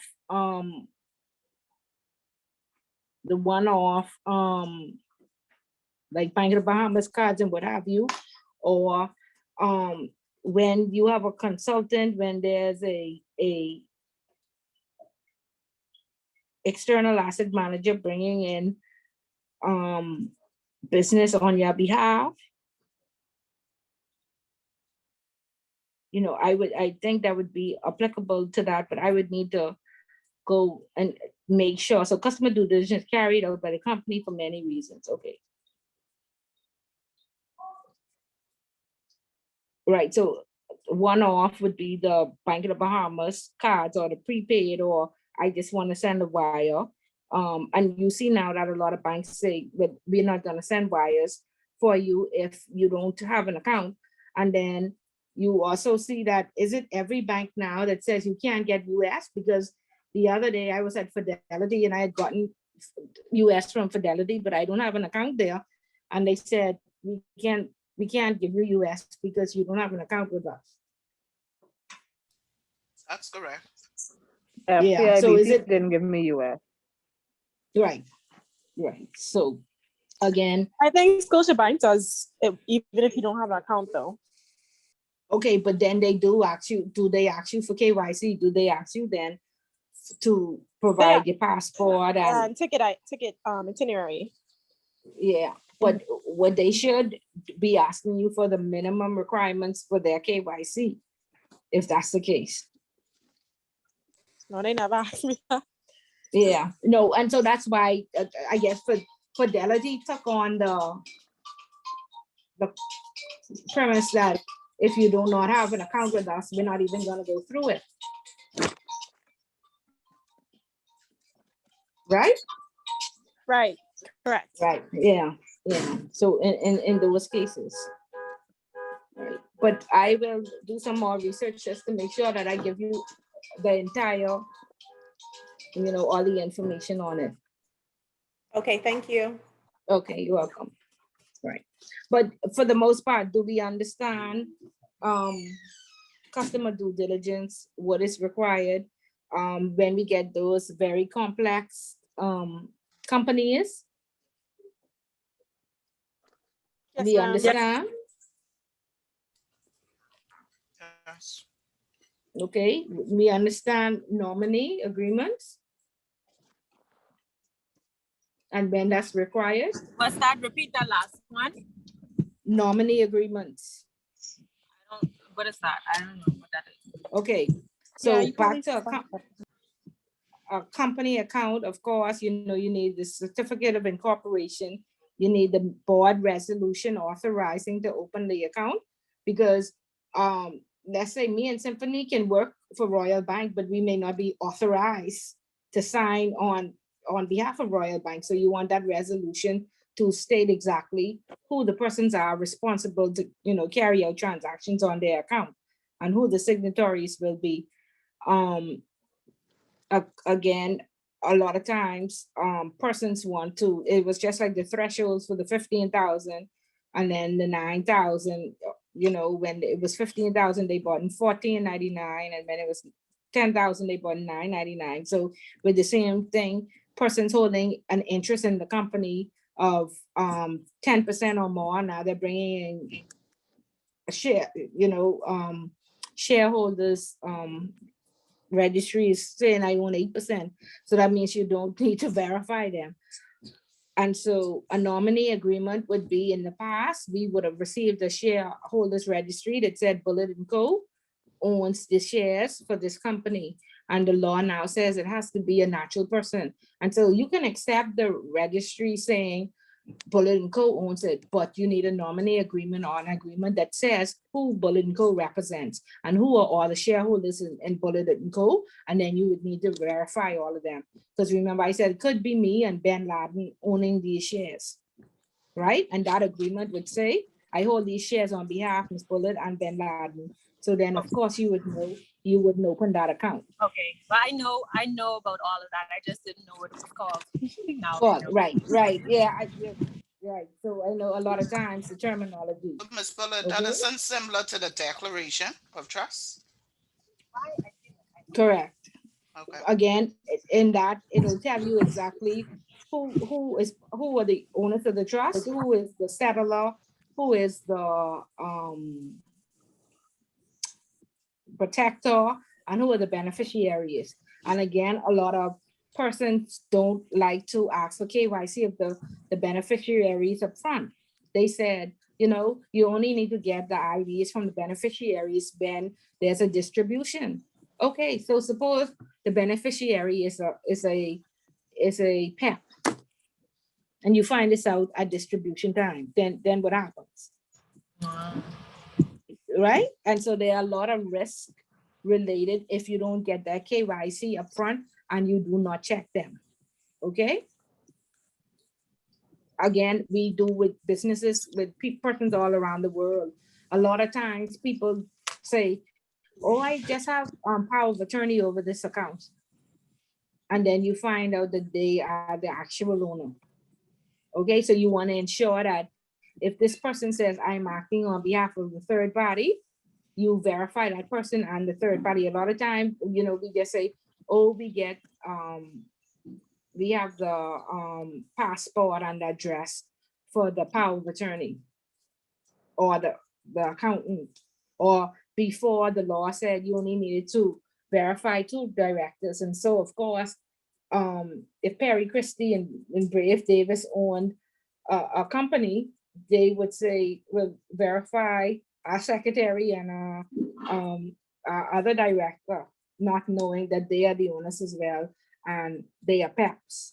So you may, categorize that account incorrectly and not monitor it properly and not enforce the proper controls on it if you're not privy to certain information. And this is why you have to verify all the players on the account. Because again, when I was at Royal Bank, we had 12 signatories, right? And they felt like, most banks said, oh, I'll just verify 2. No, but you got to look a little deeper because one of them were a PEP, and so you needed to make sure that you wanted to do business with this PEP or with this country. Suppose one was a Russian PEP, and we experienced that where this person was trading in securities and what have you, and then they decided to do a private placement, and the platform where we do our private placements is called Vontobel. Vontobel have their own compliance officer. And so one day we sent the information for this private placement and they said, no, we don't want to do business with them.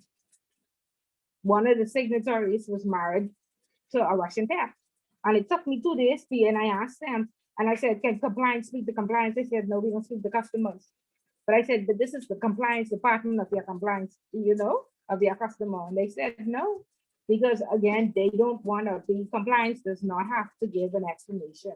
And they don't want to be held liable for anything. And so they said, do your due diligence. That's all we will tell you. And of course, the relationship manager was standing over my head saying, my customer has to send this. This is my biggest customer. This transaction has to go out. You have to find out what's going on, blah, blah, blah, blah, blah. So after I got to the 25th person on that list of people, I saw that person was married to a Russian PEP. And I could only assume that was why, that transaction could not go through.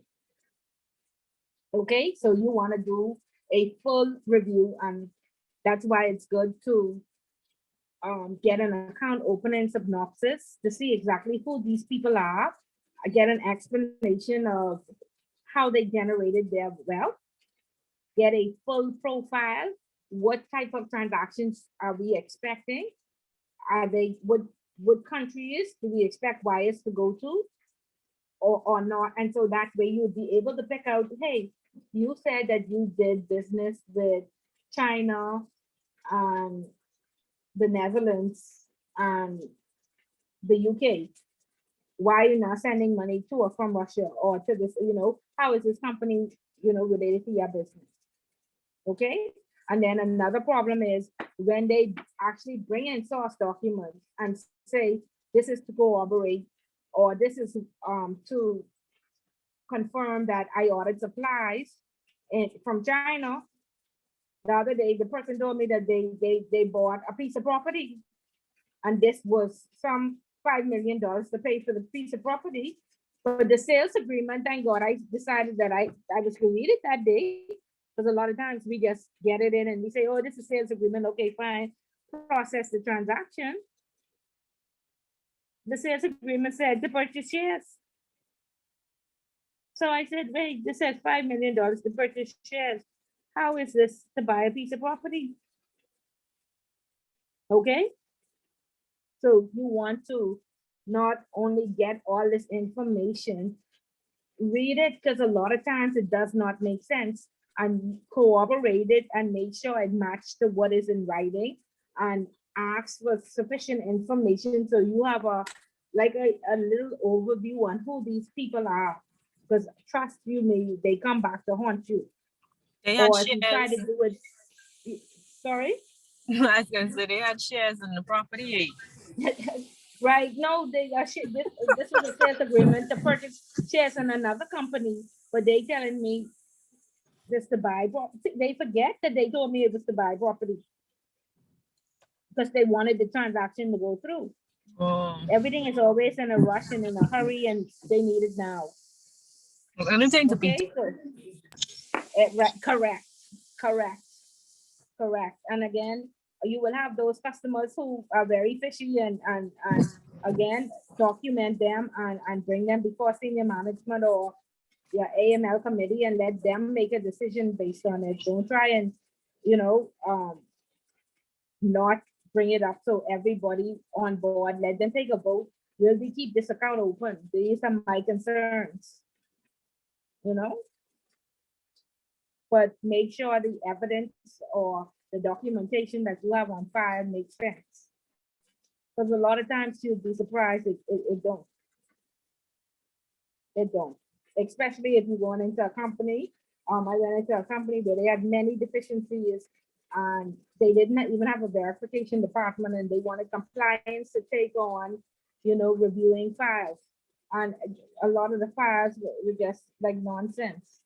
But the company did not want to, lose the business. So it was very difficult to get those people to substantiate what type of business they were actually doing and carrying out. And here it is, they had these accounts for 10 years. How do you now tell me that we can no longer do this or this is now against the law or, excuse me, it makes no sense. Okay, so there are many issues. And of course, nobody wants to de-risk or lose business, especially in times like these. Okay, so you have to be careful, take some time. If we do get locked down, please take on your policies and procedures and um, start to read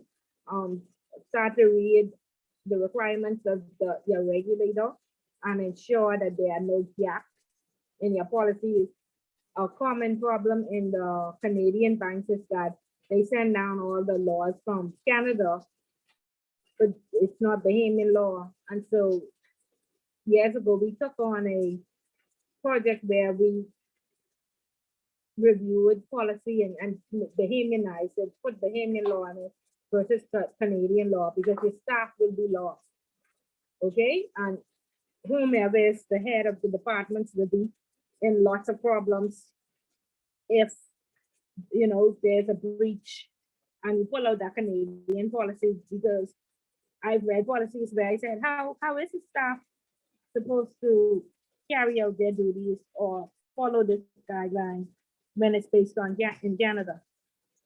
Okay, so you have to ensure that the institution takes on documenting policy and procedure in Bahamian law and understanding the guidelines of what's required in the Bahamas. Because most of us have a parent in another country that just sends down the information. Okay. And again, I talked about the metrics. The metrics are important. You want to ensure that nobody's overwhelmed and everybody has sufficient customers that they could be comfortably building a relationship with and knowing. And so persons are required to know, each account officer, they're required to know their customers. Compliance should know the customers better than the account manager.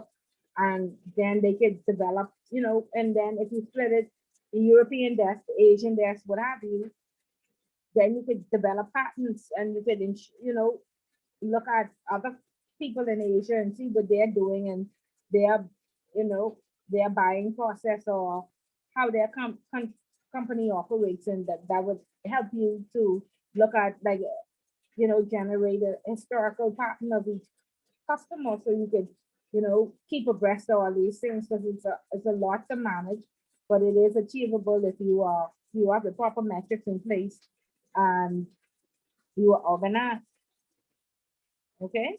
And it will help you to understand the risks, that your business is susceptible to, or the type of risks of the customers that you manage. Okay? So any other questions on chapter 6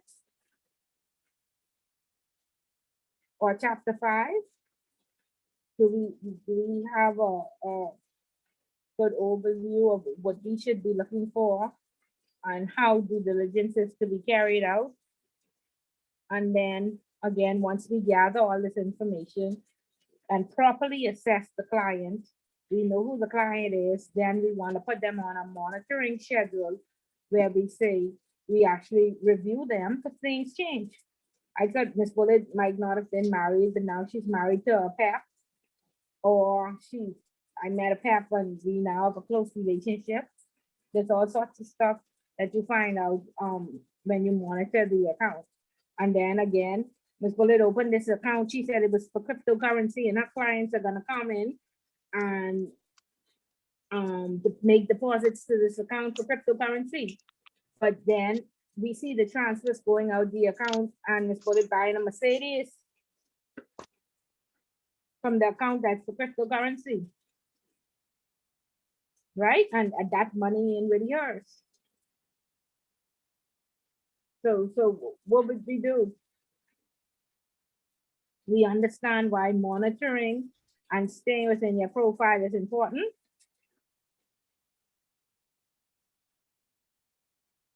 You're Yes. listening to me, or I'm listening, you're yes. happy hour in? I understand that way.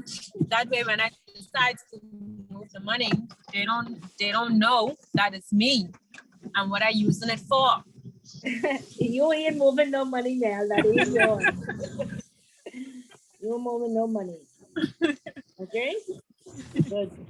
All right. So I know now. I know how to evade them. And guess what? You think the scammers in some of these classes, and they smarter than us. They probably done graduate from ICA. Okay. That's how you beat the system, by knowing it, right? Yeah, you learn, and you find out what they're looking for, what they look at, in order to avoid it. Yeah, and then we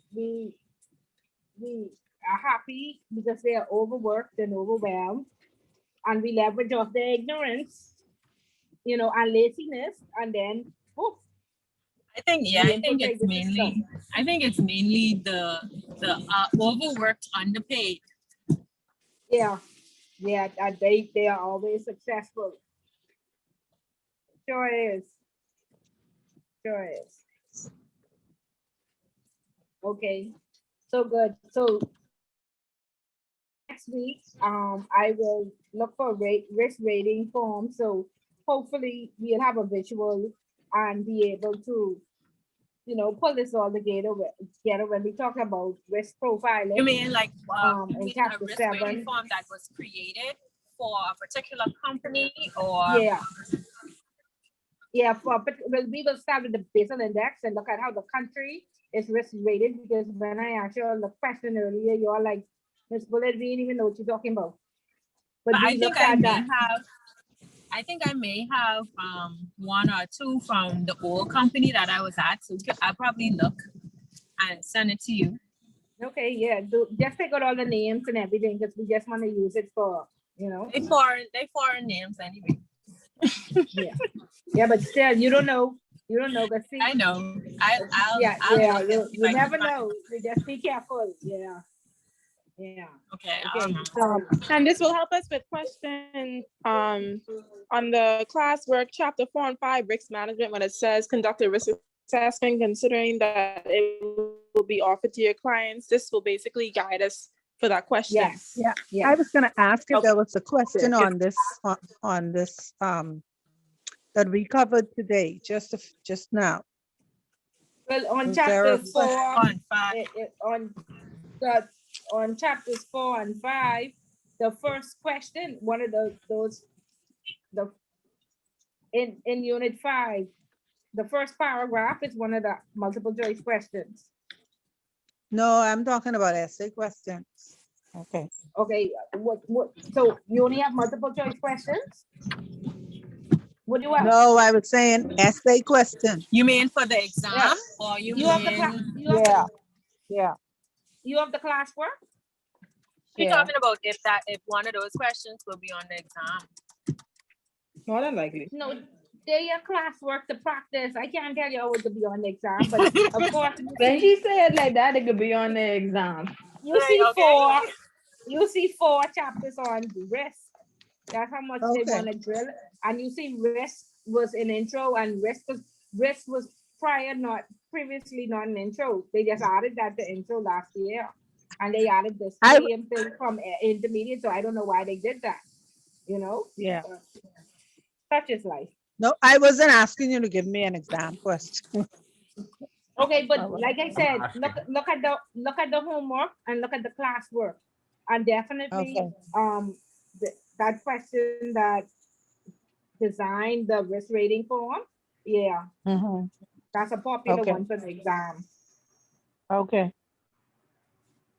Which question is that? Look at your classwork. That's the You one know, that the asked about classwork. Cyprus. No. What? So who just said it a few minutes ago?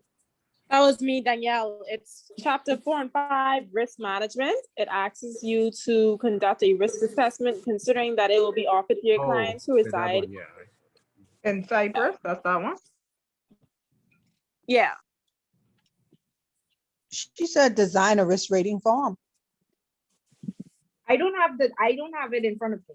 Oh, I don't okay. have it in front of me. I know Danielle had read it, so that's why I was asking. But there's no question that says design a risk rating form. Let me see. Let me see. Again, remember, I just gave you all a And I was selected. I can't give you all the questions, but I've seen a question on the exam that says, you know, what category it should be on the risk rating or design. Yeah, you have on that as the- a question. I have it as one, right? That's Right. Okay. Yeah. Okay. So you're doing your classwork? Yes. So why y'all do, I don't have this in front of me. Why y'all even know what the question say? No, I just didn't have it in front of me. I Oh, have- okay. Just checking. I just making sure. You don't have different versions of this document, huh? Because I'm reading through this and I don't see anything about a risk rating form. It's on chapter 7. It's the Chapter classwork 7. now. Yeah, customer risk profiling. Oh, okay. Thank you. No problem. Okay, so it's the instructions where you have your essays that are for homework, and then there's another sheet for classwork. You have both? Yes, ma'am. Okay, good. Okay, good. So any more questions or concerns? Yeah, I have a question, please, madam. Oh boy, Miss Bullard. How Go long ahead. will the exam be this time? Same time? Same time. From Okay, 6 how to much 9. we got? Sorry? From Do 6 you to 9 know the on. format it will be in? Sorry. If I know the, Format, would it be just like the last one? let's scroll down to do you Yeah. have your sheet open with the instruction? No, I don't. Is at the I bottom? don't have it open at this particular time. Okay, so it's All right. it's one mandatory question Mm-hmm. with 20 points Mm-hmm. and 4 essay questions. Okay, then. No problem. Yeah. And 15 multiple choice questions. And 15 multiple choice, yeah. So And that's then why the So one the about one man, some of us did anyway, already. one about the Yeah. fintech. You could give me some more help with that too, please. Miss Bullard, excuse me, as a newcomer to this class, can you tell me exactly how we would be sitting this exam, please? at BIFs. You're Sorry? gonna go in to the office and sit the exam. Okay, thank you. That's 6 to 9 on the Thursday, right? 6 to 9 on May the 6th. Okay, yeah, that's a Thursday. Okay, so make sure if your office is gonna give you, or your institution is gonna give you time off, please put it in now. So, everybody else who going on vacation, don't lock up the dates. And make sure you have one day that we study. Normally they give you 2 days. So have a study day with the weekend and then have the day of the exam off. But if you can't have the day of the exam off, at least get off at 12 o'clock and don't come over, wound and rushed and, make sure you have something to eat and come organized so you can have enough reading time. And again, like I said, the key is organization. As we are going through the chapters, you should be picking out which questions you are going to focus on. Is Because it they're possible gonna, to Are say, you still sending the review sheet? yeah, when we get to that point, we only halfway there now. The review sheet is gonna come on April 29th. Early wouldn't hurt, eh? No, early would not hurt. I just I don't want y'all to get overwhelmed again. I won't be. If You could send it. I won't be overwhelmed. okay, so Getting a jump start is good for me. Hi, sorry, I missed But- that. so the jump start is your homework and your classwork because there are different topics on the homework and you are to select which one topic you are going to do and then you do that for homework. And so when it comes to the exam, you already have it down pat, especially the mandatory question. That's why I suggested that most of you do it. Right? So definitely you want to cover the topics that you covered in homework. You want to cover the topics that you cover in classwork. Okay? And when we go to the review, you will just need to tweak it. You will be halfway there. So that's the key to being successful. Again, don't wait till the end, till it's time to study, but most of you should have already submitted your homework. And so you could be focused on practicing the other questions and asking questions if you are not clear on something. I know some of you did 2 questions and I'm waiting on them to be returned now because again, I had to make an explanation as to why I accepted a second question. Okay, so if you do it, if you have some questions, just let me know that you have some questions. But again, these classes are supposed to be discussion based, whereas you read and you just come and say let's talk about it, and I just do an overview. Okay, so I don't know if I need to assign a topic or a portion, but I'll see how it goes after the risk rating, and then perhaps I will assign a topic for each person to come and discuss. That was helpful last time. That was helpful. Okay. Okay. Question, I was asking about the fintech thing where you said we didn't pay attention to. Anybody have that The link? what? Because that went ahead. Oh, it's the Securities Commission. Go on the Securities Commission site, and they have Okay. just put in fintech, and they have a hub. Okay then. Right. That could work. I can. Yeah. And then No problem. subscribe to it so you get all the updates.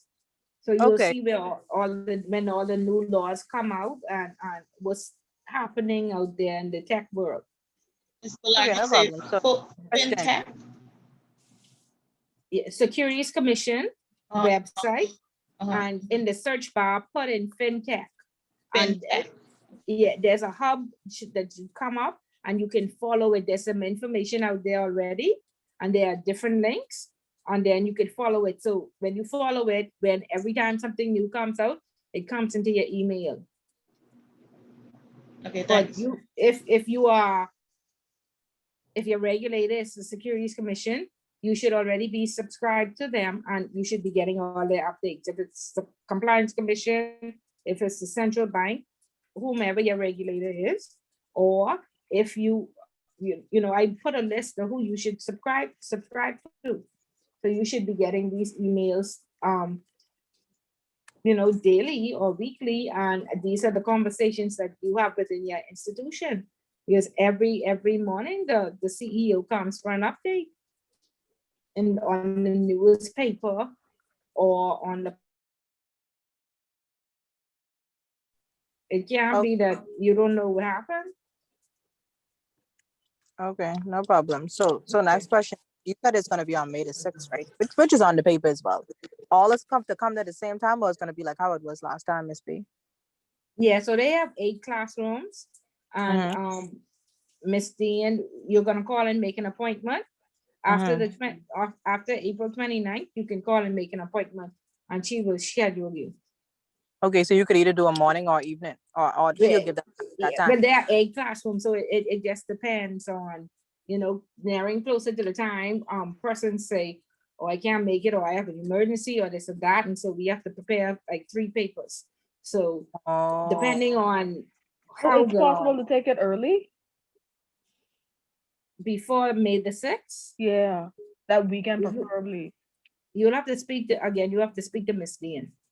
Oh, And okay, great. then once you speak to her, she will let us know how many versions of the exam we need. Okay. Yeah. Cool. Okay. I just was asking because I remember I heard you saying taking the day off. And so I wanted to do that. If this was a thing we would be doing day or an evening thing.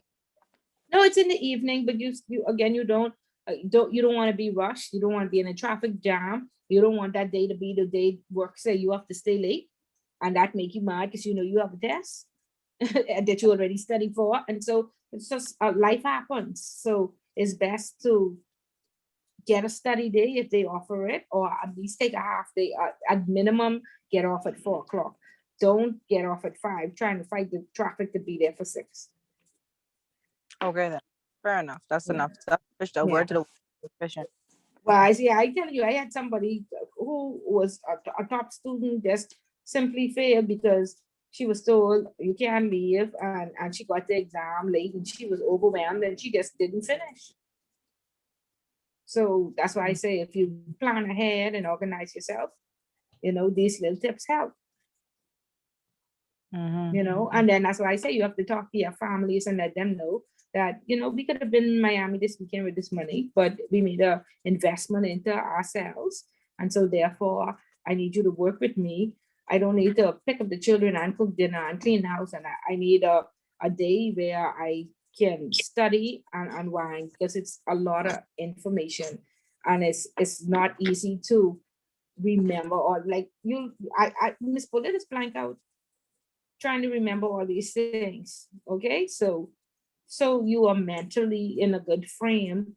You have to relax and unwind, and then you will retain this information. Then you will be able to properly apply it. But when you're going from war zone to war zone to war zone, it's very difficult. I had always the mothers, have a problem. I had to talk to some husbands and say, listen, she's off for the next 10 weeks.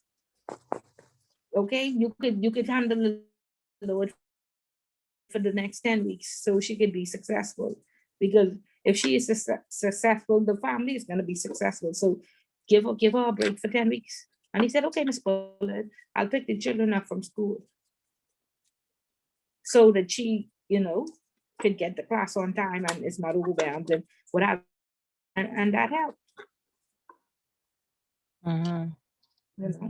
Yeah. Oh, Ms. So Bullet, do whatever makes you feel good. Do you know for the IC? I know this might be an advanced question. What time or date of class will be? Well, normally it's on a Saturday morning at 9 o'clock, but in this session, I think we had some Jehovah's Witnesses that had to wait 2 sessions for us to change it from Saturdays to Thursday. Yeah, because I just taught it and it ended last week, Thursday. No, Wednesday. It was on a Wednesday night because y'all are on Thursday. So it's normally, if we don't have any, is it Jehovah's Witness? No, 7 days, sorry. 7-day Adventist. Yeah, so normally it's Saturday morning, but if we have the 7-day Adventist, we try to switch it so we can accommodate them. Oh, okay. Okay, then. Okay, so normally it's Saturday morning. Yeah. That's At perfect. 9, Saturday morning. 9:30. Perfect. That's perfect. Okay. Yeah. And it's just like this for the whole 18 months? Like it's every Saturday for 18 months? No, it's not because they started in January. So they had 4 classes in January, 4 in February, 2 in March, and now they don't go, their paper is due at March 29th, and they don't go back till June the 5th. Okay, so it was a lot of self-study then. Yeah. No one holding your hand. Okay. No. Problem. No. Again, and in fact, this is the whole yarn class. The intro and intermediate, this the whole yarn. Okay then. Yeah. Miss Bullet, when you take the Thank you. ICA exam at Thank you. Griffith, do you You're still welcome. take it as the ICA as well, or that's the exam? If that makes sense. There's no, it used to be an exam years ago in my day. Miss Bullet, you might mute.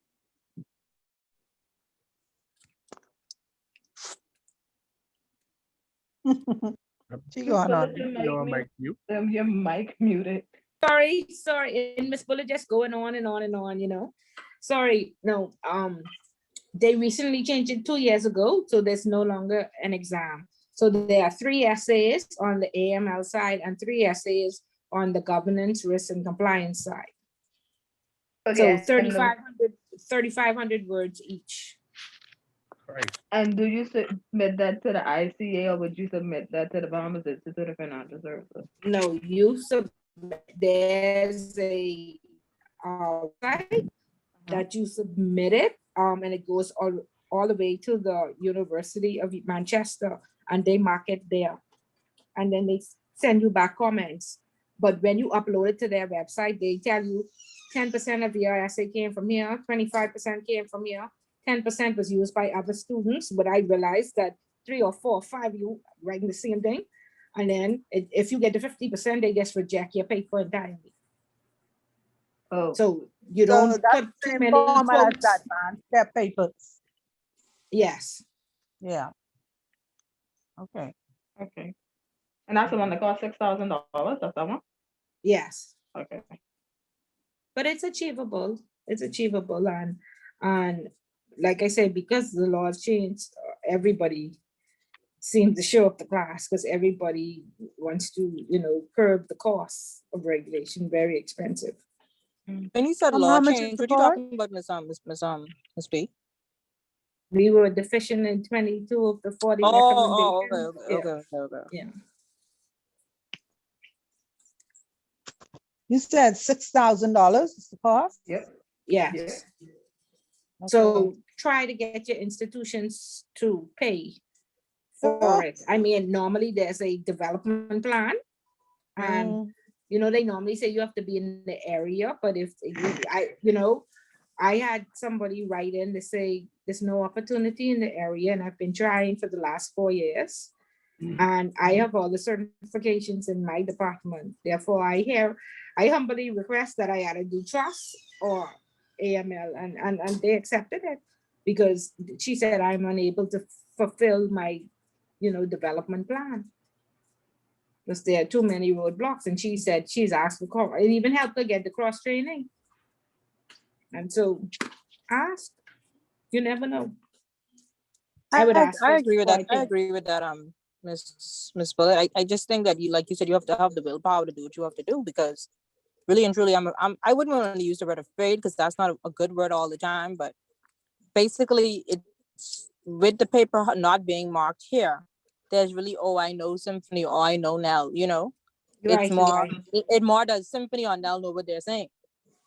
Yes, and they are very meticulous. The Brits are very meticulous.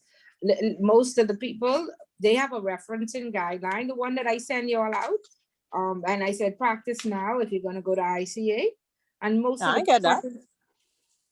In the welcome, I attached the or you should have gotten that from intro. You all don't have the. Oh yeah. Yes, I know. you all have the I got that. Right. Yeah, I have that. First, they losing like 25 and 30% because of referencing or putting in too much of the law. They say we don't need you to regurgitate the law. We know it. So they're very tough, but it's achievable. So do you have to do it within the 18-month period, or it could be done more in advance? I mean, but no, I mean, the first part is 9 months. The papers are due March, July, and September. So you can't do it. They won't accept it before. So, they give you a window the window is going to be open from like say September 1st till the 19th, and you can submit your paper. And they tell you you can get your results back on 1 month after you would have submitted, or 1 month after the deadline. And they have a whole nice website and a student resource center and loads of information. So how does this compare with the US, what is that, ACAM? Right. So if you were in, no, you weren't in intro, but we had a lady who was in intro who joined because she was about to sit the ACAMS exam, and she was very surprised at how much more in depth this program was than ACAMS, and she was very disappointed that she had. ACAMS is a little bit cheaper, I think, like $1,500 cheaper, but they teach you US law.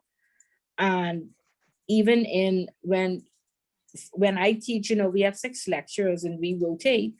I don't teach the book is based in the UK. I don't teach UK law because it makes no sense. We all work in the Bahamas.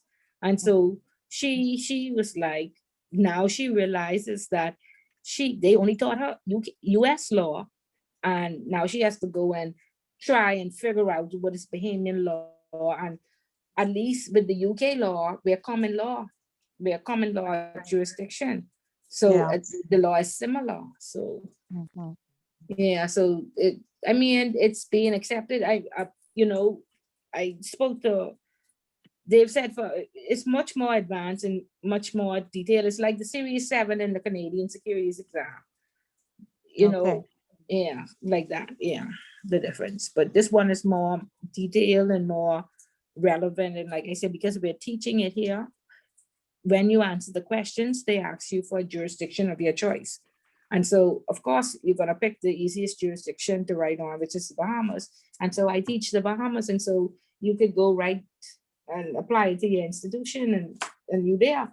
But if they teach you UK or US law, you at a bit of a disadvantage. Right. Yeah. Okay.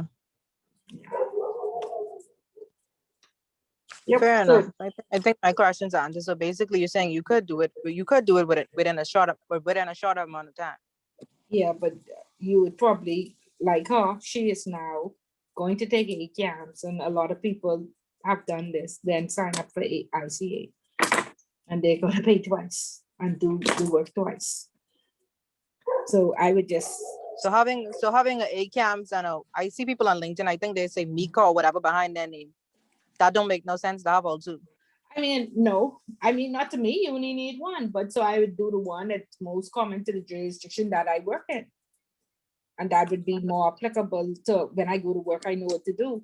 Not, I learned this, the US version now. Let me go see what I must do now. I must go now learn the Bahamian law. Because I think the US one is just like 300 multiple choice, like something like the Series 7 exam.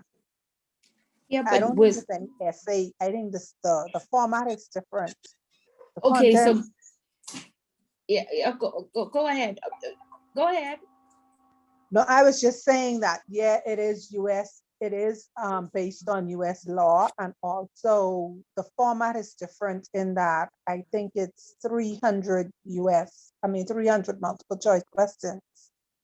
Okay, but does it really make sense to learn 300 multiple questions that's applicable to the US that you won't be able I'm to just saying the difference. I'm not saying, it's much easier now. Like I say, it's scaled, it's a scaled down version of ICA. It's cheaper and it's a scaled down version. But you will work harder, you will do double work. And so you might as well do it properly the first time and go through the full process. I'm not just saying this, but almost everybody who I speak to, yeah, they got approved by the regulators. However, they've finding that I could go to jail. And half of the stuff that I need to do at work, I don't know how to do because I wasn't taught it. So yeah. So the question is, what I was going to say is that if you go to the United States to work, would the ICA suffice there as well? Yes. Okay, well, that makes the most sense then. Okay. Yeah, like That's okay. the Series 7 is in the Canadian Securities. The Canadian Securities is a scaled down version, but in the US, you cannot work in the US with the Canadian Securities. You could work in the US with the Series 7, but not the US does not accept the Canadian Securities. Okay. They'll accept it from the UK, but they don't accept like how ICA is UK based. Okay. Well, at the end of the day, Miss Bullard, I appreciate the knowledge that you try to impose upon us. And at the end of the day, knowledge is power. What you don't know does hurt you. So yeah, yeah. And for these type of positions, you don't want the easy way. Most of us come to class. I when Miss Bullitt was in class, Royal Bank was paying for me to go to school. I was overworked and overwhelmed, and I had a lot of children, and I just wanted to pass the spell. So I totally understand. I wanted to do the easiest and quickest thing, and I just wanted to pass. Honestly, you a mother? I didn't know you was a mother. I'm a mother of many. What? I didn't know that. I have 2 kids by birth and 3 by adoption. Like they really live with you. That's what you're trying to say? Oh, you're 5 children. Their whole life. I don't believe you, Miss. Yeah, they for sale. Good. I stop in by for one tomorrow. Thank you, man. Thank you. Yes, go ahead. You finish with the classes. I need to go start my hot cross bacon. Yes. Please do. All right. I Y'all need have to a go good start evening. my Enjoy happy your hour. Easter. You all have a happy Easter and take care of anybody else who needs to leave. But just if you all have questions, let me. I give you all 5 minutes before my happy hour starts. But it was supposed to start at 7:30. So any more questions? I need to get the sheet from you that you said you gave out in your introductory class. Okay, which class is that? I need to get the oh Lord, what is it with the for the index for when you're writing the papers. Okay, you didn't get the homework sheet then? No. Okay, so I'll email that to you. Huh? I'll email that to you, Celia. Okay, thanks. Okay. That's good. Okay. And then another question, Ms. Bullard, I just want to be clear because I wanted to write another essay, not for a grade, because I already submitted my paper and got my grade back. Correct. But what I want to know is if I write an essay, will you grade it? I just want to see where I'm at. No, yeah, I'm gonna tell you what you missed and not necessarily give you a grade. Not necessarily graded, just give me some pointers. Pointers, right? Correct. That's fine. Okay. Thanks. Okay. All right. That's it? Okay, that's it. We're good. Okay, so y'all have a fabulous weekend. Please be safe. Don't party too hard. Don't catch the COVID, and we'll do this again next week. Okay. Okay. Thank you. Y'all take care and have a good evening. Good night. Good night.